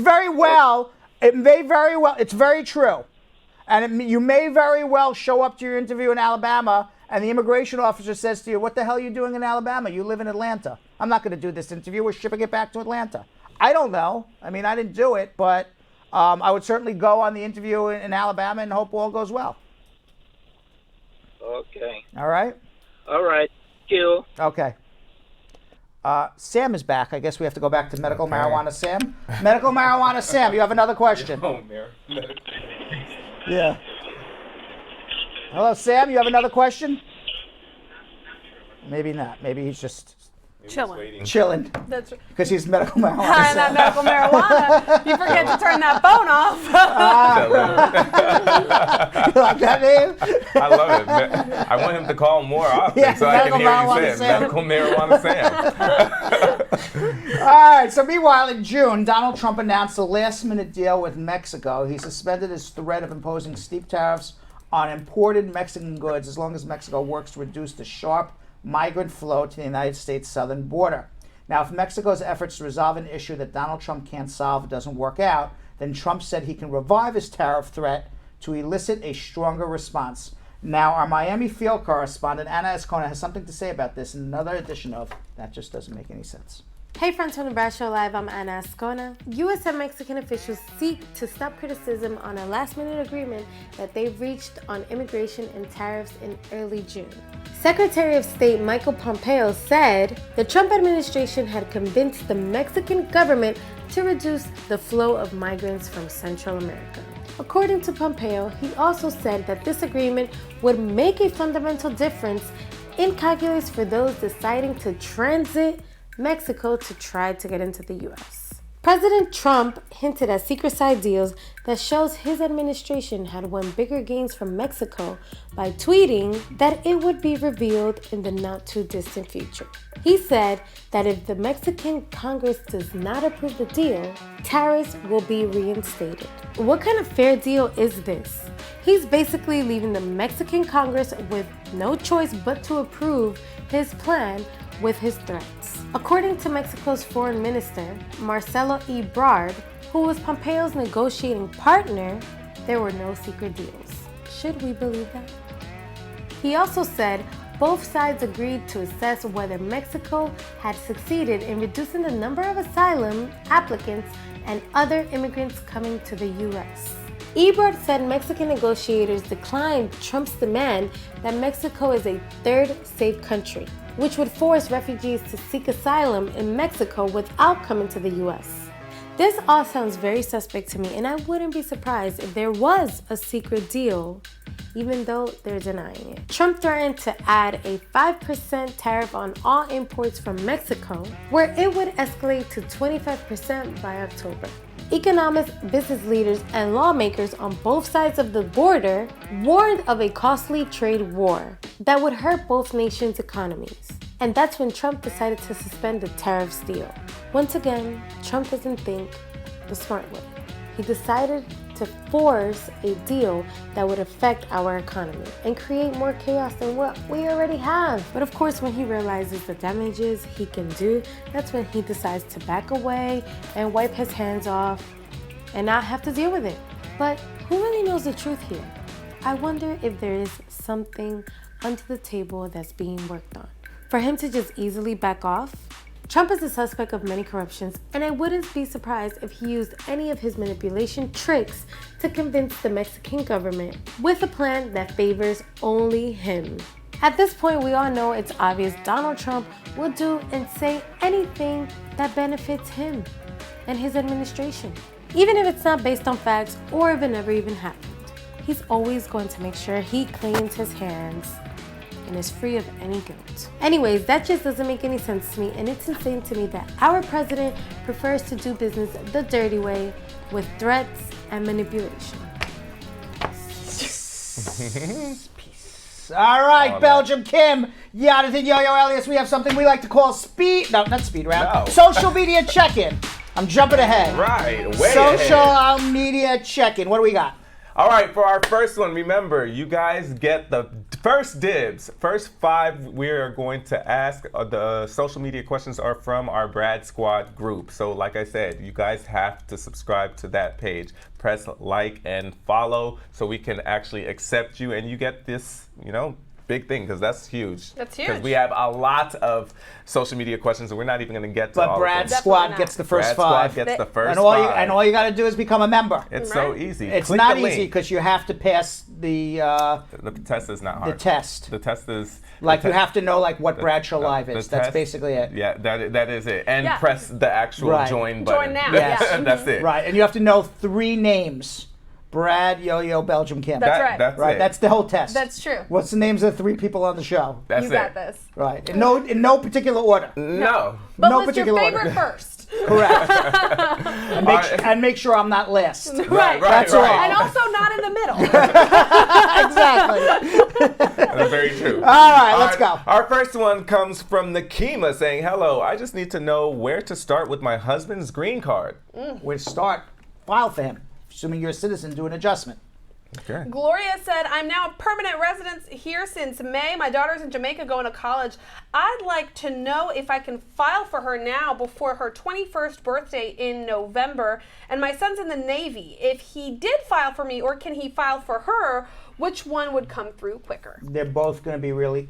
they're both going to be... I'm looking at the wrong screen. They're both going to be really slow. If your son files for her, it's going to be an F4. It's going to be 15 years. If you file for her, she's going to turn 21 shortly. She's going to fall from F2A to F2B. It'll be about 7 years. You file for her now. It's still faster than your son, but unfortunately, she's going to wait. All right. And our next one comes from, is it Carmen? It sure okay, is. Carmen. I think if a U.S. Citizen files for their sibling, it takes like 12 years. Is this true? Approximately, yeah. Ugh. Yikes, that's a long time. Jensen said, if I received my citizenship through my dad, am I required to have a naturalization certificate? I already have a U.S. passport, and I'm doing an I-485 for my partner, and we interviewed July 3rd. And we received an RFE a couple days later asking for that certificate, but I'm still shown as an LPR, apparently? Well, you need a certificate of citizenship, not a naturalization if you were derived. So you would need to file the N-600. It's going to take a long time, unfortunately. No, he received citizenship through his dad, so That's I think his dad... That's derivative citizenship. He needs a certificate of citizenship. And everybody should get a certificate of citizenship and a U.S. passport because it is only the Department of Homeland Security who issues the certificate of citizenship that, and I hate to use the word, trumps, the U.S. passport. So if there's the State Department is not the arbiter of citizenship, it's the Department of Homeland Security. So that's why even though you may have a U.S. passport, it is not definitive of your citizenship unless it's a certificate of citizenship is issued by Department of Homeland Security. All right, First Lady Hewitt says, if married to someone and they receive a 10-year green card, but now they want to leave the marriage and file for the citizenship based on having the green card for 3 years, will this affect them getting the citizenship? Yes, because you're going to only get citizenship based on marriage if you remain in a bona fide marriage. If you are leaving the marriage, it is no longer bona fide, then you would have to wait the 5 years. Kiski Taylor said, you're all doing an amazing job, but I need help from Uncle Brad. My husband is a U.S. citizen by birth, and he and I are putting our I-130, I-45 package together. However, on our marriage certificate, we put his birth mom's name. We then requested a copy of his birth certificate to submit as evidence of citizenship and realized that it had his adopted mom's name on it instead. Will this have an effect on our applications, and can his military passport be used as proof of citizenship? His military passport can be used as proof of citizenship, but I'm concerned that he's going to have the same problem as the last caller, last question, which is, where's your certificate of citizenship?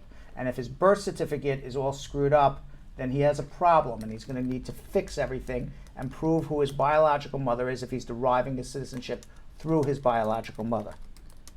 All right, Pag's son, Jennifer, has a question saying, I came here in the U.S. with a J-1 visa last March 2017 and was out of status August 2017 because I was out with the agency.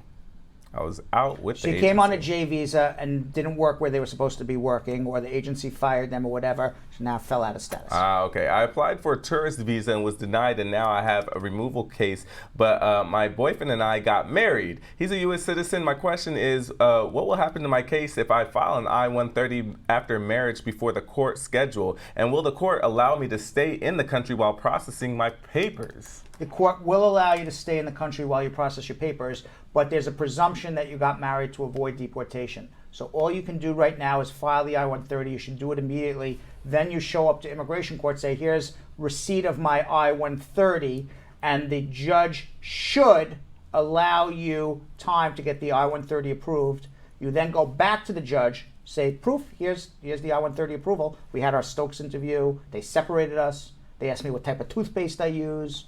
Both me and my husband both use Crest. We passed whatever the questions that they asked you, and then they would terminate your deportation, allow you to adjust, or allow you to adjust before an immigration judge. The key thing is this: you must request a bona fide marriage exemption waiver in letter, and that's all you write in letter when you file the I-130. Other than that, the I-130 will be rejected, because you have to put that in writing when you file an I-130 after you put in removal. We've got a question from Born to Be Loved, and it's kind of a big one, Brad. Born to be loved? Born to be loved. I thought that was me. Also. Are you asking yourself a question right now? But they took my handle. I thought you were born to be wild. Not wild. I was born to be loved, but somebody stole it from me. But I'll answer his question anyway. I think you could change yours to born to be adored. What about this? Real born to be loved. There you go. That's what everybody This is does. real Right. born to be loved. Born to be Loved TV.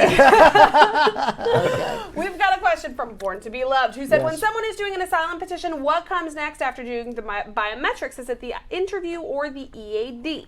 Well, it's an EAD if you don't get your interview within 180 days, or it's an interview if you get your interview before 180 days. You get your EAD 180 days after filing. Okay, and if someone applied for the adjustment of status, got the receipt notice, and then did their biometrics and received a prima facie notice, will they have to wait a whole year before receiving a work permit since they filed for everything? What do you mean wait a whole year? I don't know. Wait, this is on an adjustment? But yeah, for an adjustment. For an adjustment, it's about 6 months. Okay. All right, it's about 4 a.m. Says, are the U.S. consulate interviews abroad held in separate rooms or at the windows? It's a good question. Every embassy is a little different. And quite frankly, they don't allow lawyers to go in.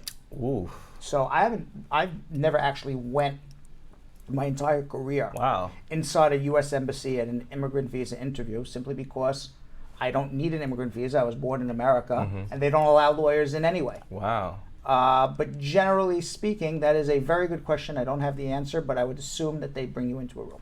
Wow.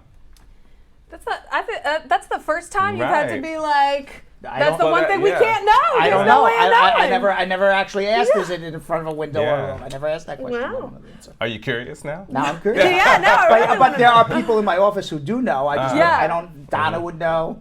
You know, a lot of people would know. I just don't know. 'Cause I'm gonna find right, Donna in the lawyers don't morning. go on immigrant visa. Right. In U.S. embassies. Right. Right. Just not allowed in. Wow. Faith Walk said if someone applied for the adjustment, Yo-Yo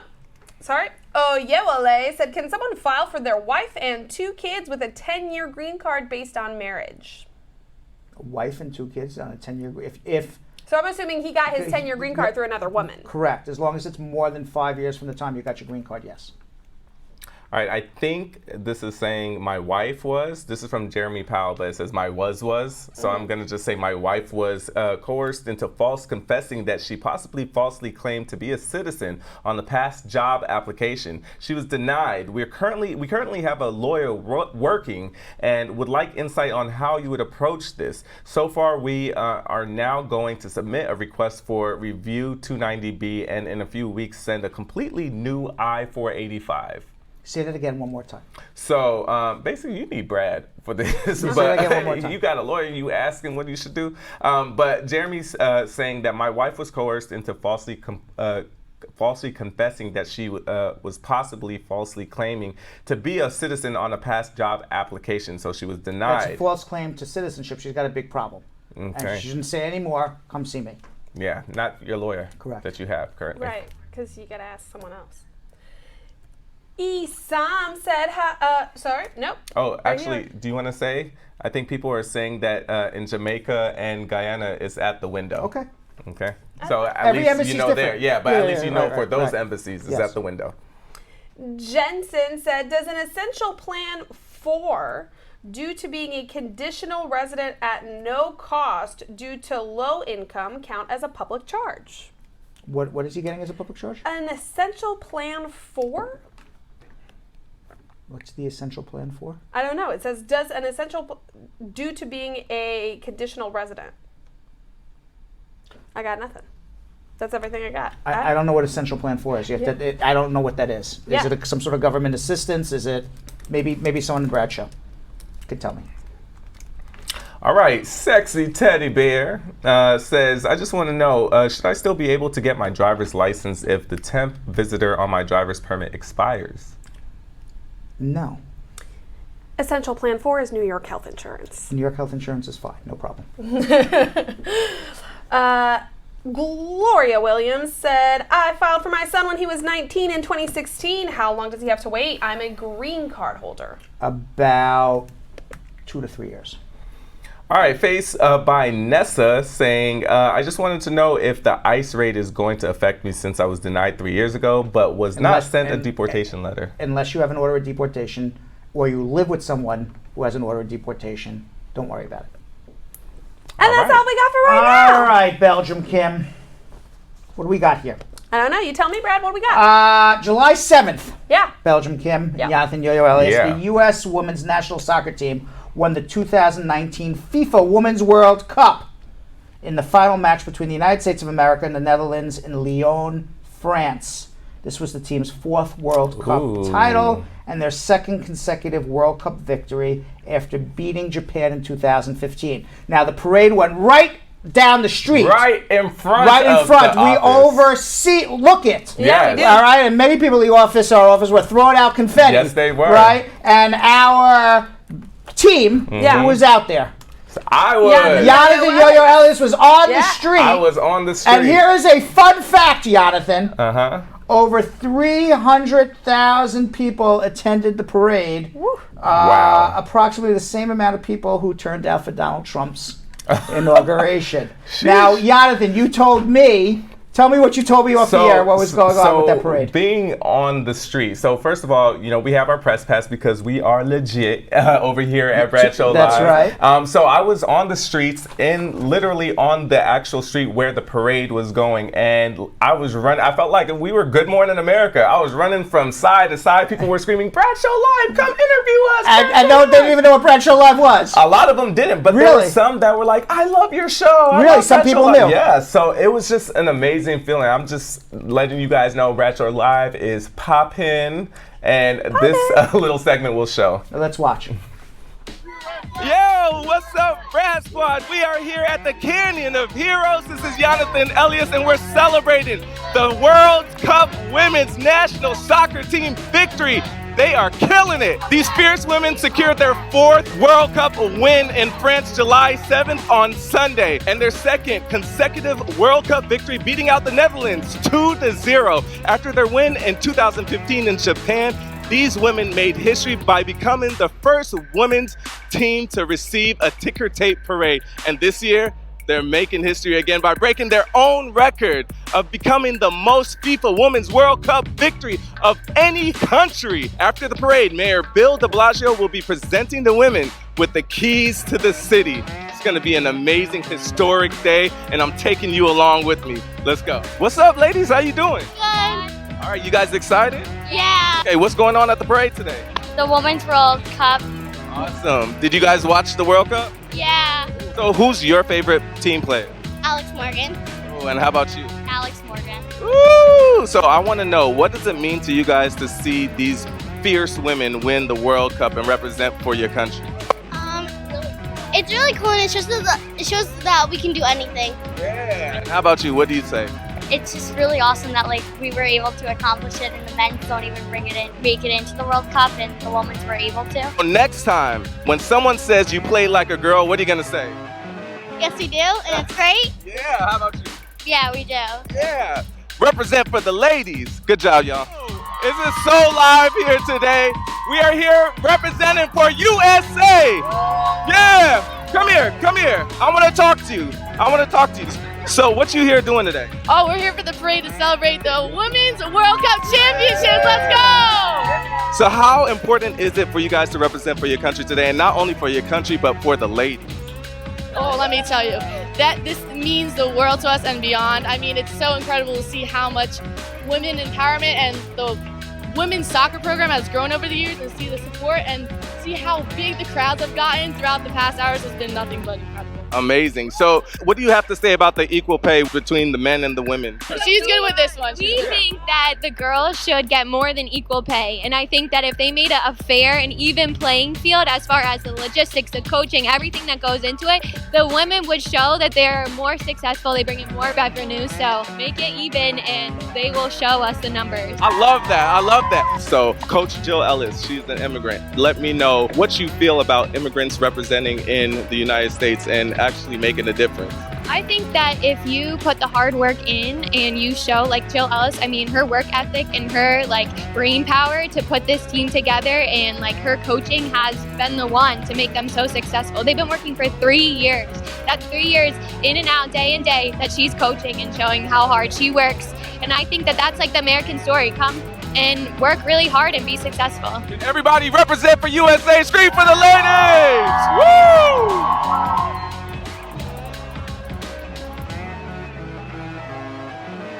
All right, we're gonna have to get them right here because they are super rowdy, super hype. What's up?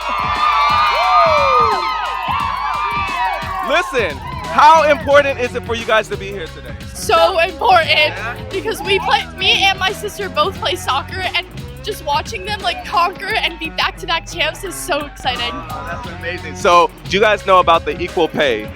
Yes. So, what are your thoughts about that? It's more empowering, I guess, saying that women can do the same thing as men. So if not better. Exactly.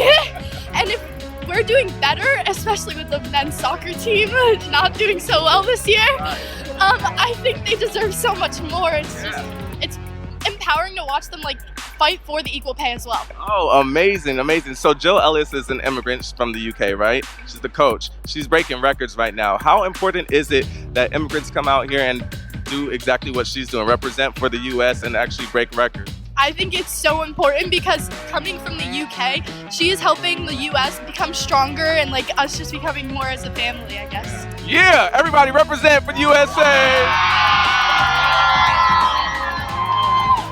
How you doing today? I am great. You are representing. I love it. So why is it important to come here and represent for the USA? Had to come and represent the USA because we are so great. And those women, they did so wonderful. I mean, you know, they are champions. You know what I'm saying? Amazing. So how important is it for the ladies to represent just like these ladies did? I think that we should stick together, you know, because if we stand together, you know, then we can't fall. And I want to watch these girls right here. This is Olivia and Natalie, and they're going to be the next soccer champions you watch. Woo! What's up, ladies? How you doing? Feeling good. Yeah, y'all excited to be here today? Yeah, super excited. So what are you over here representing for today? Equal pay. That's me. How about you? Just equality, you know, it's so fun to see the girls play. I played soccer when I was a kid, so it's good to see the girls win. So you said something very important, equal pay, equal opportunity. Give us a little bit more about what you feel about that. Just that it's unfair. Like, it doesn't make any sense that they don't get equal pay, you know? It's about time. Right, and how about you? What you think about the equal pay movement? Same, you know, it's hard being a working girl. I'm a nurse, and it's men get paid more than we do. And we do the same job. We work just as hard as they do, so we deserve equal pay. It's about time. Absolutely. So did you guys watch the World Cup? Yeah. Who's your favorite player and why? Rapinoe. She just, what she represents, it's just amazing. Yeah, how about you? I gotta go with Julie, but my heart always says Jersey Strong with Carly and Tobin Heath. Amazing, amazing. So like your favorite player, she said that if she was invited to the White House, she was not going to go. What do you guys feel about that? I totally support it. Yeah. Agreed. Do what you want, girl, but, you know, we got her back 100%. Exactly. Jill Ellis, the coach, she's from the UK, she's an immigrant. How important is it that immigrants come out here and make a difference and just kick ass like she did? And not only immigrants, but women immigrants. Oh my God. I almost teared up when I saw her. Like, yeah, she's just amazing. Yeah. How about you? First generation, second generation here. So, I mean, it's important. Look what we're doing. You know, we're making strides. So it's important for our country to let immigrants in. Amazing. What's your immigration story? My parents came from Ecuador over 30 years ago. I've been born and raised here. It's my niece.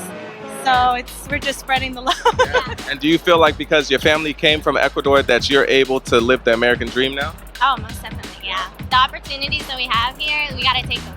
Yeah. How about you? Same. I think we're trying to spread the example, you know, just show the kids, the next generation, that we can do anything. Amazing. Thank you, ladies. Awesome. Well, there you have it, Brad Squad. One of the most historical events that not only this show has covered, but I personally have covered. I felt the love through all of the citizens that came to support the U.S. women's national soccer team. They have done it again, made history. Shout out to the women's, and remember, one team, one nation, equal pay. We got to stick together and fight for them. All right, back to the studio. There's a lot there about equal pay, right? Yeah, the whole day. And what I loved about it is that you had men and women actually, you know, screaming out equal pay, equal pay. So that's what I was saying. It all starts with us. We have to fight for each other. And you know what's amazing is that the women have won, I don't know how many times in a row. Okay. They've won twice in a row, 4 total. And the U.S. men's team doesn't even make it. They're garbage. I don't want to call anybody garbage. But compared to the women's, I'm just saying. But so, and they make, what, 1/10 the amount? Yeah, It's I think terrible. the bonus was like $38 million for the men's, and it was $4 million for the women. Crazy. I think Crazy, that I'm so happy that this is getting talked about, honestly, because I think that there are still far, far many two professions, and people don't realize that women are still underpaid across the board, across industries. So I'm so happy that they're bringing this to the forefront. Absolutely. So happy. And Bradshaw Live has helped with getting the word out. I thought Belgium Kid was about to say yes, including co-hosts of now. Yeah, by all means, pay me more, Brad. You're more than welcome to. I will not fight that. All right, let's get to something we like to do, speed round. Yeah. And I heard we have a surprise today. I don't know what the surprise is. We do have a surprise. I was told there's a surprise. Is there a surprise that I don't know about There as is well? a surprise you don't There's know. a surprise. All right, so what are we doing today, Kim? I'm going to let you pick. All right, I'm gonna let you decide. We're gonna do 25 questions, I think, Brad, and I think we can do it in 6 minutes. 6 minutes. Yeah. Wow. All right, Julian. Julian, the TriCaster guy. You have to say the whole Julian.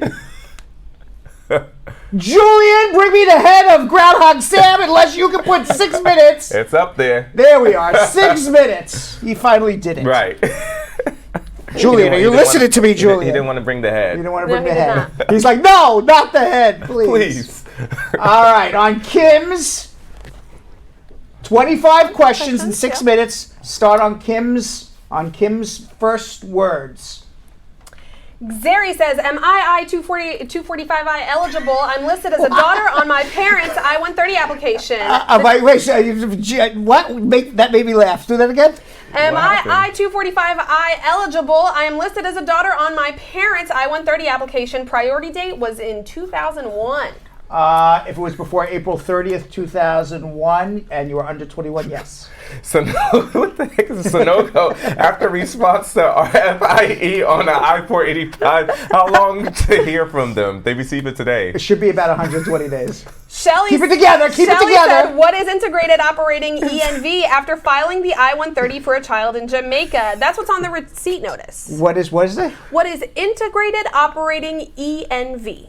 That's what it's marked on the receipt notice after filing the I-130 for a child in Jamaica. I have integrated ENV. Integrated operating ENV. I have no idea. Shelly Benson saying, what is integrated? Georgia Green, good afternoon. If someone came here on a fiance visa, got married, but did not put in the adjustment, if stopped by ICE, will they get deported?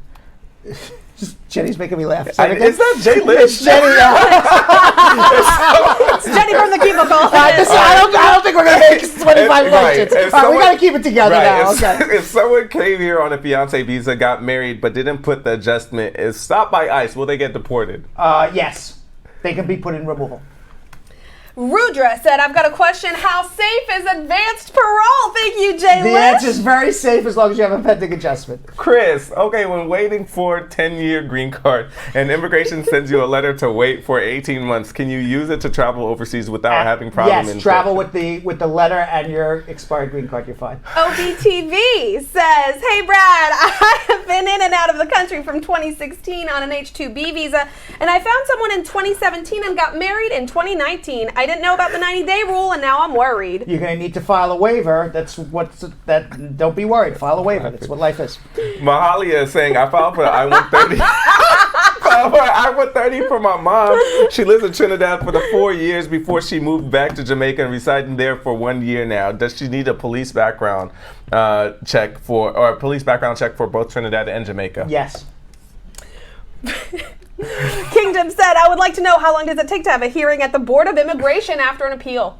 It's going to be a while. Could be anywhere from 6 months to 2 years. Munchie Daily saying, next. Okay, Olivia Tati saying, hello, I wanted to find out if it's safe for undocumented people or rather visa overstay to travel domestically by air in this month of July, looking with the current ICE raids. Traveling has nothing to do with ICE raids. ICE raids has to do with people who have been ordered deported. It's always been a scary thing to travel in the United States when you're undocumented. Tiana said, my husband refiled about 2 months ago after the case was denied, and we haven't received any biometric appointments yet. Does that mean we're not going to get one? No, you'll get a biometric if you did it right. Oh, shit. Oh, excuse me. Excuse me.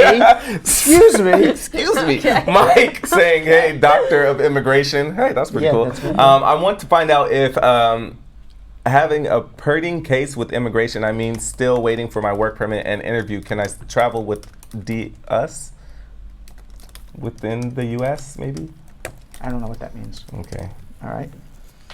We've got Sumit, who said, I've got one question. My status for the adjustment of status 485 is updated to case ready to be scheduled for interview 12 days ago. How long from now will it take? Anywhere from another 12 days to 12 months. All right, Sheldon saying, I'm asking this for a friend. Given the F2A category is current, can a VAWA petitioner whose spouse is a permanent resident can now file the I-360 concurrently with the I-485? They should be able to.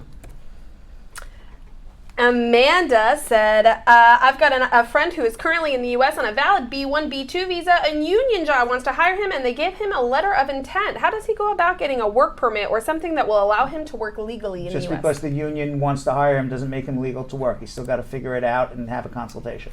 Dari saying, during my U.S. consulate interview, is it okay if I interrupt the interview to present documents to the CEO to prove that I've been in the U.S. for 10 years, or would the CEO not like to be interrupted? Do not interrupt and just answer the questions as they come. Shaka said, I filed for on February the 15th and I did my biometrics on March 12th. It's been 5 months now and I don't get a work permit. How long should I have to wait for? Another couple weeks, you should get it. Diana saying, will the ICE raid affect my I-45 interview? I'm scared to go. No, it won't. Tanisha said, hey Brad, what's the latest on VAWA? Asking for a friend. We're going to know in September. Jensen saying, another question, according to the officer who interviewed us, my partner was approved by the case, says interview completed and my case must be reviewed. Is it okay to use AP while waiting? Yes, as long as you have a pending adjustment, yes. Kelly said, how long does it take for a petition for a P3 visa to be approved? A P3 could take 2-3 months. Vito saying, I need to renew my EAD. Do I need to pay a renewal fee if I paid the initial fee? No. UK Diva said, mother just filed to adjust my status back in 2012. 5 years later, I got married to a citizen and I have received a notification last year that the interview was ready to be scheduled, but husband and I separated. Can mom still file for me? If your mom was a citizen, yes. If she was a resident, no. Lola saying, my husband is a permanent resident. Is it true that if he files an I-130, there's a visa available and I'm U.S.? Can I file an AOS? Because people are saying that there's no wait time for FTA according to the Visa Bulletin Board. You should be able to file the adjustment.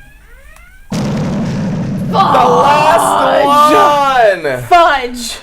Wait, was it the last one? Yeah, we needed one more. Yeah, one more. We lost because we were laughing. That thing killed me. I'm sorry. It was I knew really it wasn't hard. going to get me. But then I'm like, Well, we got into serious. it. Yeah. Okay, now as far as the F2A is concerned, you are only, I want to take that back a second. You only can adjust your status as an immediate relative with an I-130 and I-45. You still have to get the I-130 as an F2A approved first before you file the adjustment. And if the priority date is then current, you should be able to do it.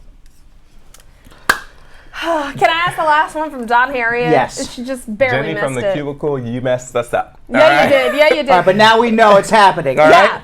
But that was very funny. If someone is being filed for by their dad, do they automatically need to complete a DNA test? Not automatically, but if you're being filed for by your dad, see what happens is when we're not under time, I could actually answer the question better. When you're being filed by your dad and dad was not married to mom, they actually require you to prove that your dad and you are biological father-child and that you had a bona fide relationship with your father. And in those circumstances, they will generally require not only a DNA test, but they will also require proof that you had a bona fide parent-child relationship. And with that, Belgium Kim and Yonathan Yo-Yo Elias, what's so funny? There are some crazy comments on how much people are laughing. Yeah? It's too much laughter. All right. Douglas. All right. Comments of the day. You can tell me some of them. No, because this is not in it. That's not one of them, but I will just read it. You know, it's not a comment of the day, but it could be an honorary. What is it? Cordella Just give me an honorary one before the... Yeah, saying, I was drinking water and laughing so hard, it came up through my nose and I wet my pretty panty. This show is the craziest. I love it. Who said that? Cordella Douglas. Wet her pretty panties. There's a new rule on this show that none of the men can say panty. You can't. You can't. It's so it makes us don't want to hear y'all say panty. That's hilarious. Not your pretty panty Not on your top pretty of panty. Not your pretty panty. That is All right. Now the real comments of the day. Yeah. What do we got? Our first one is from First Lady Hewitt, who said, "Thank God Brad Show Live came back before I had to check myself into the state hospital." That's actually really ironic because Brad Show Live makes me check myself into the state hospital. Right, so there it is. You can't live with me, you can't live without me. There you go. That's exactly what it is. All right, our second comment of the day comes from Danny Contreras saying, Brad, You give the news better than any of my local news channels. Wow, that's really very good. That's actually really good. Thank you very much, because Yeah. the local news channel actually prepares all day. Right, Unlike right. me, who gets like 60 seconds of news before we go live on the air. That's Right? amazing. Yeah. That is very true. Yeah. Jill goes, I really wish I could spend like 20 minutes with you preparing you for your news. You'll be so much better at it. Brad, do you want to hear a hilarious fun fact? If we spent 5 minutes with you every morning, that would be like half my day right there. That's right. Literally 5 entire minutes. Because I mean, man. because I see the news come across my desk all day, but I don't know the news that you're going to give me to talk about. Right. And You and don't to tell you the truth, what we do is like 2 minutes before the countdown, Jill is going through with me everything. Yeah. I'm like, okay. Yeah. And she's like, no, it's not okay. Right, right. You have to know what you're going to say. It's super stressful. Yes. It is super I stressful. mean, I'm not gonna lie. I actually like it just how it is because you kind of, you learn some things you learn as well. That's right. And you get your initial That's right. reaction and stuff. That's right. Like I didn't know about the lady on American Exactly. Airlines. Right. So you're more passionate That's about right. it instead of hearing it That's from right. back then. All right. What else? We've got one we're talking about the ICE raids. Marissa is absolutely right. If you have Brad as your lawyer, you wouldn't be afraid. That's right. This is true. I believe that. I This is believe that. true. I like that. All right, we have one from N-Ward Princess saying, I would marry Brad for how wise he is about immigration law. Is that a proposal? That's how Yes, it is. Is that a proposal? Yes, it is. I like proposals. You need like a proposal threshold because my boyfriend has this. If I propose to him so many times, that like 128th proposal is the real one.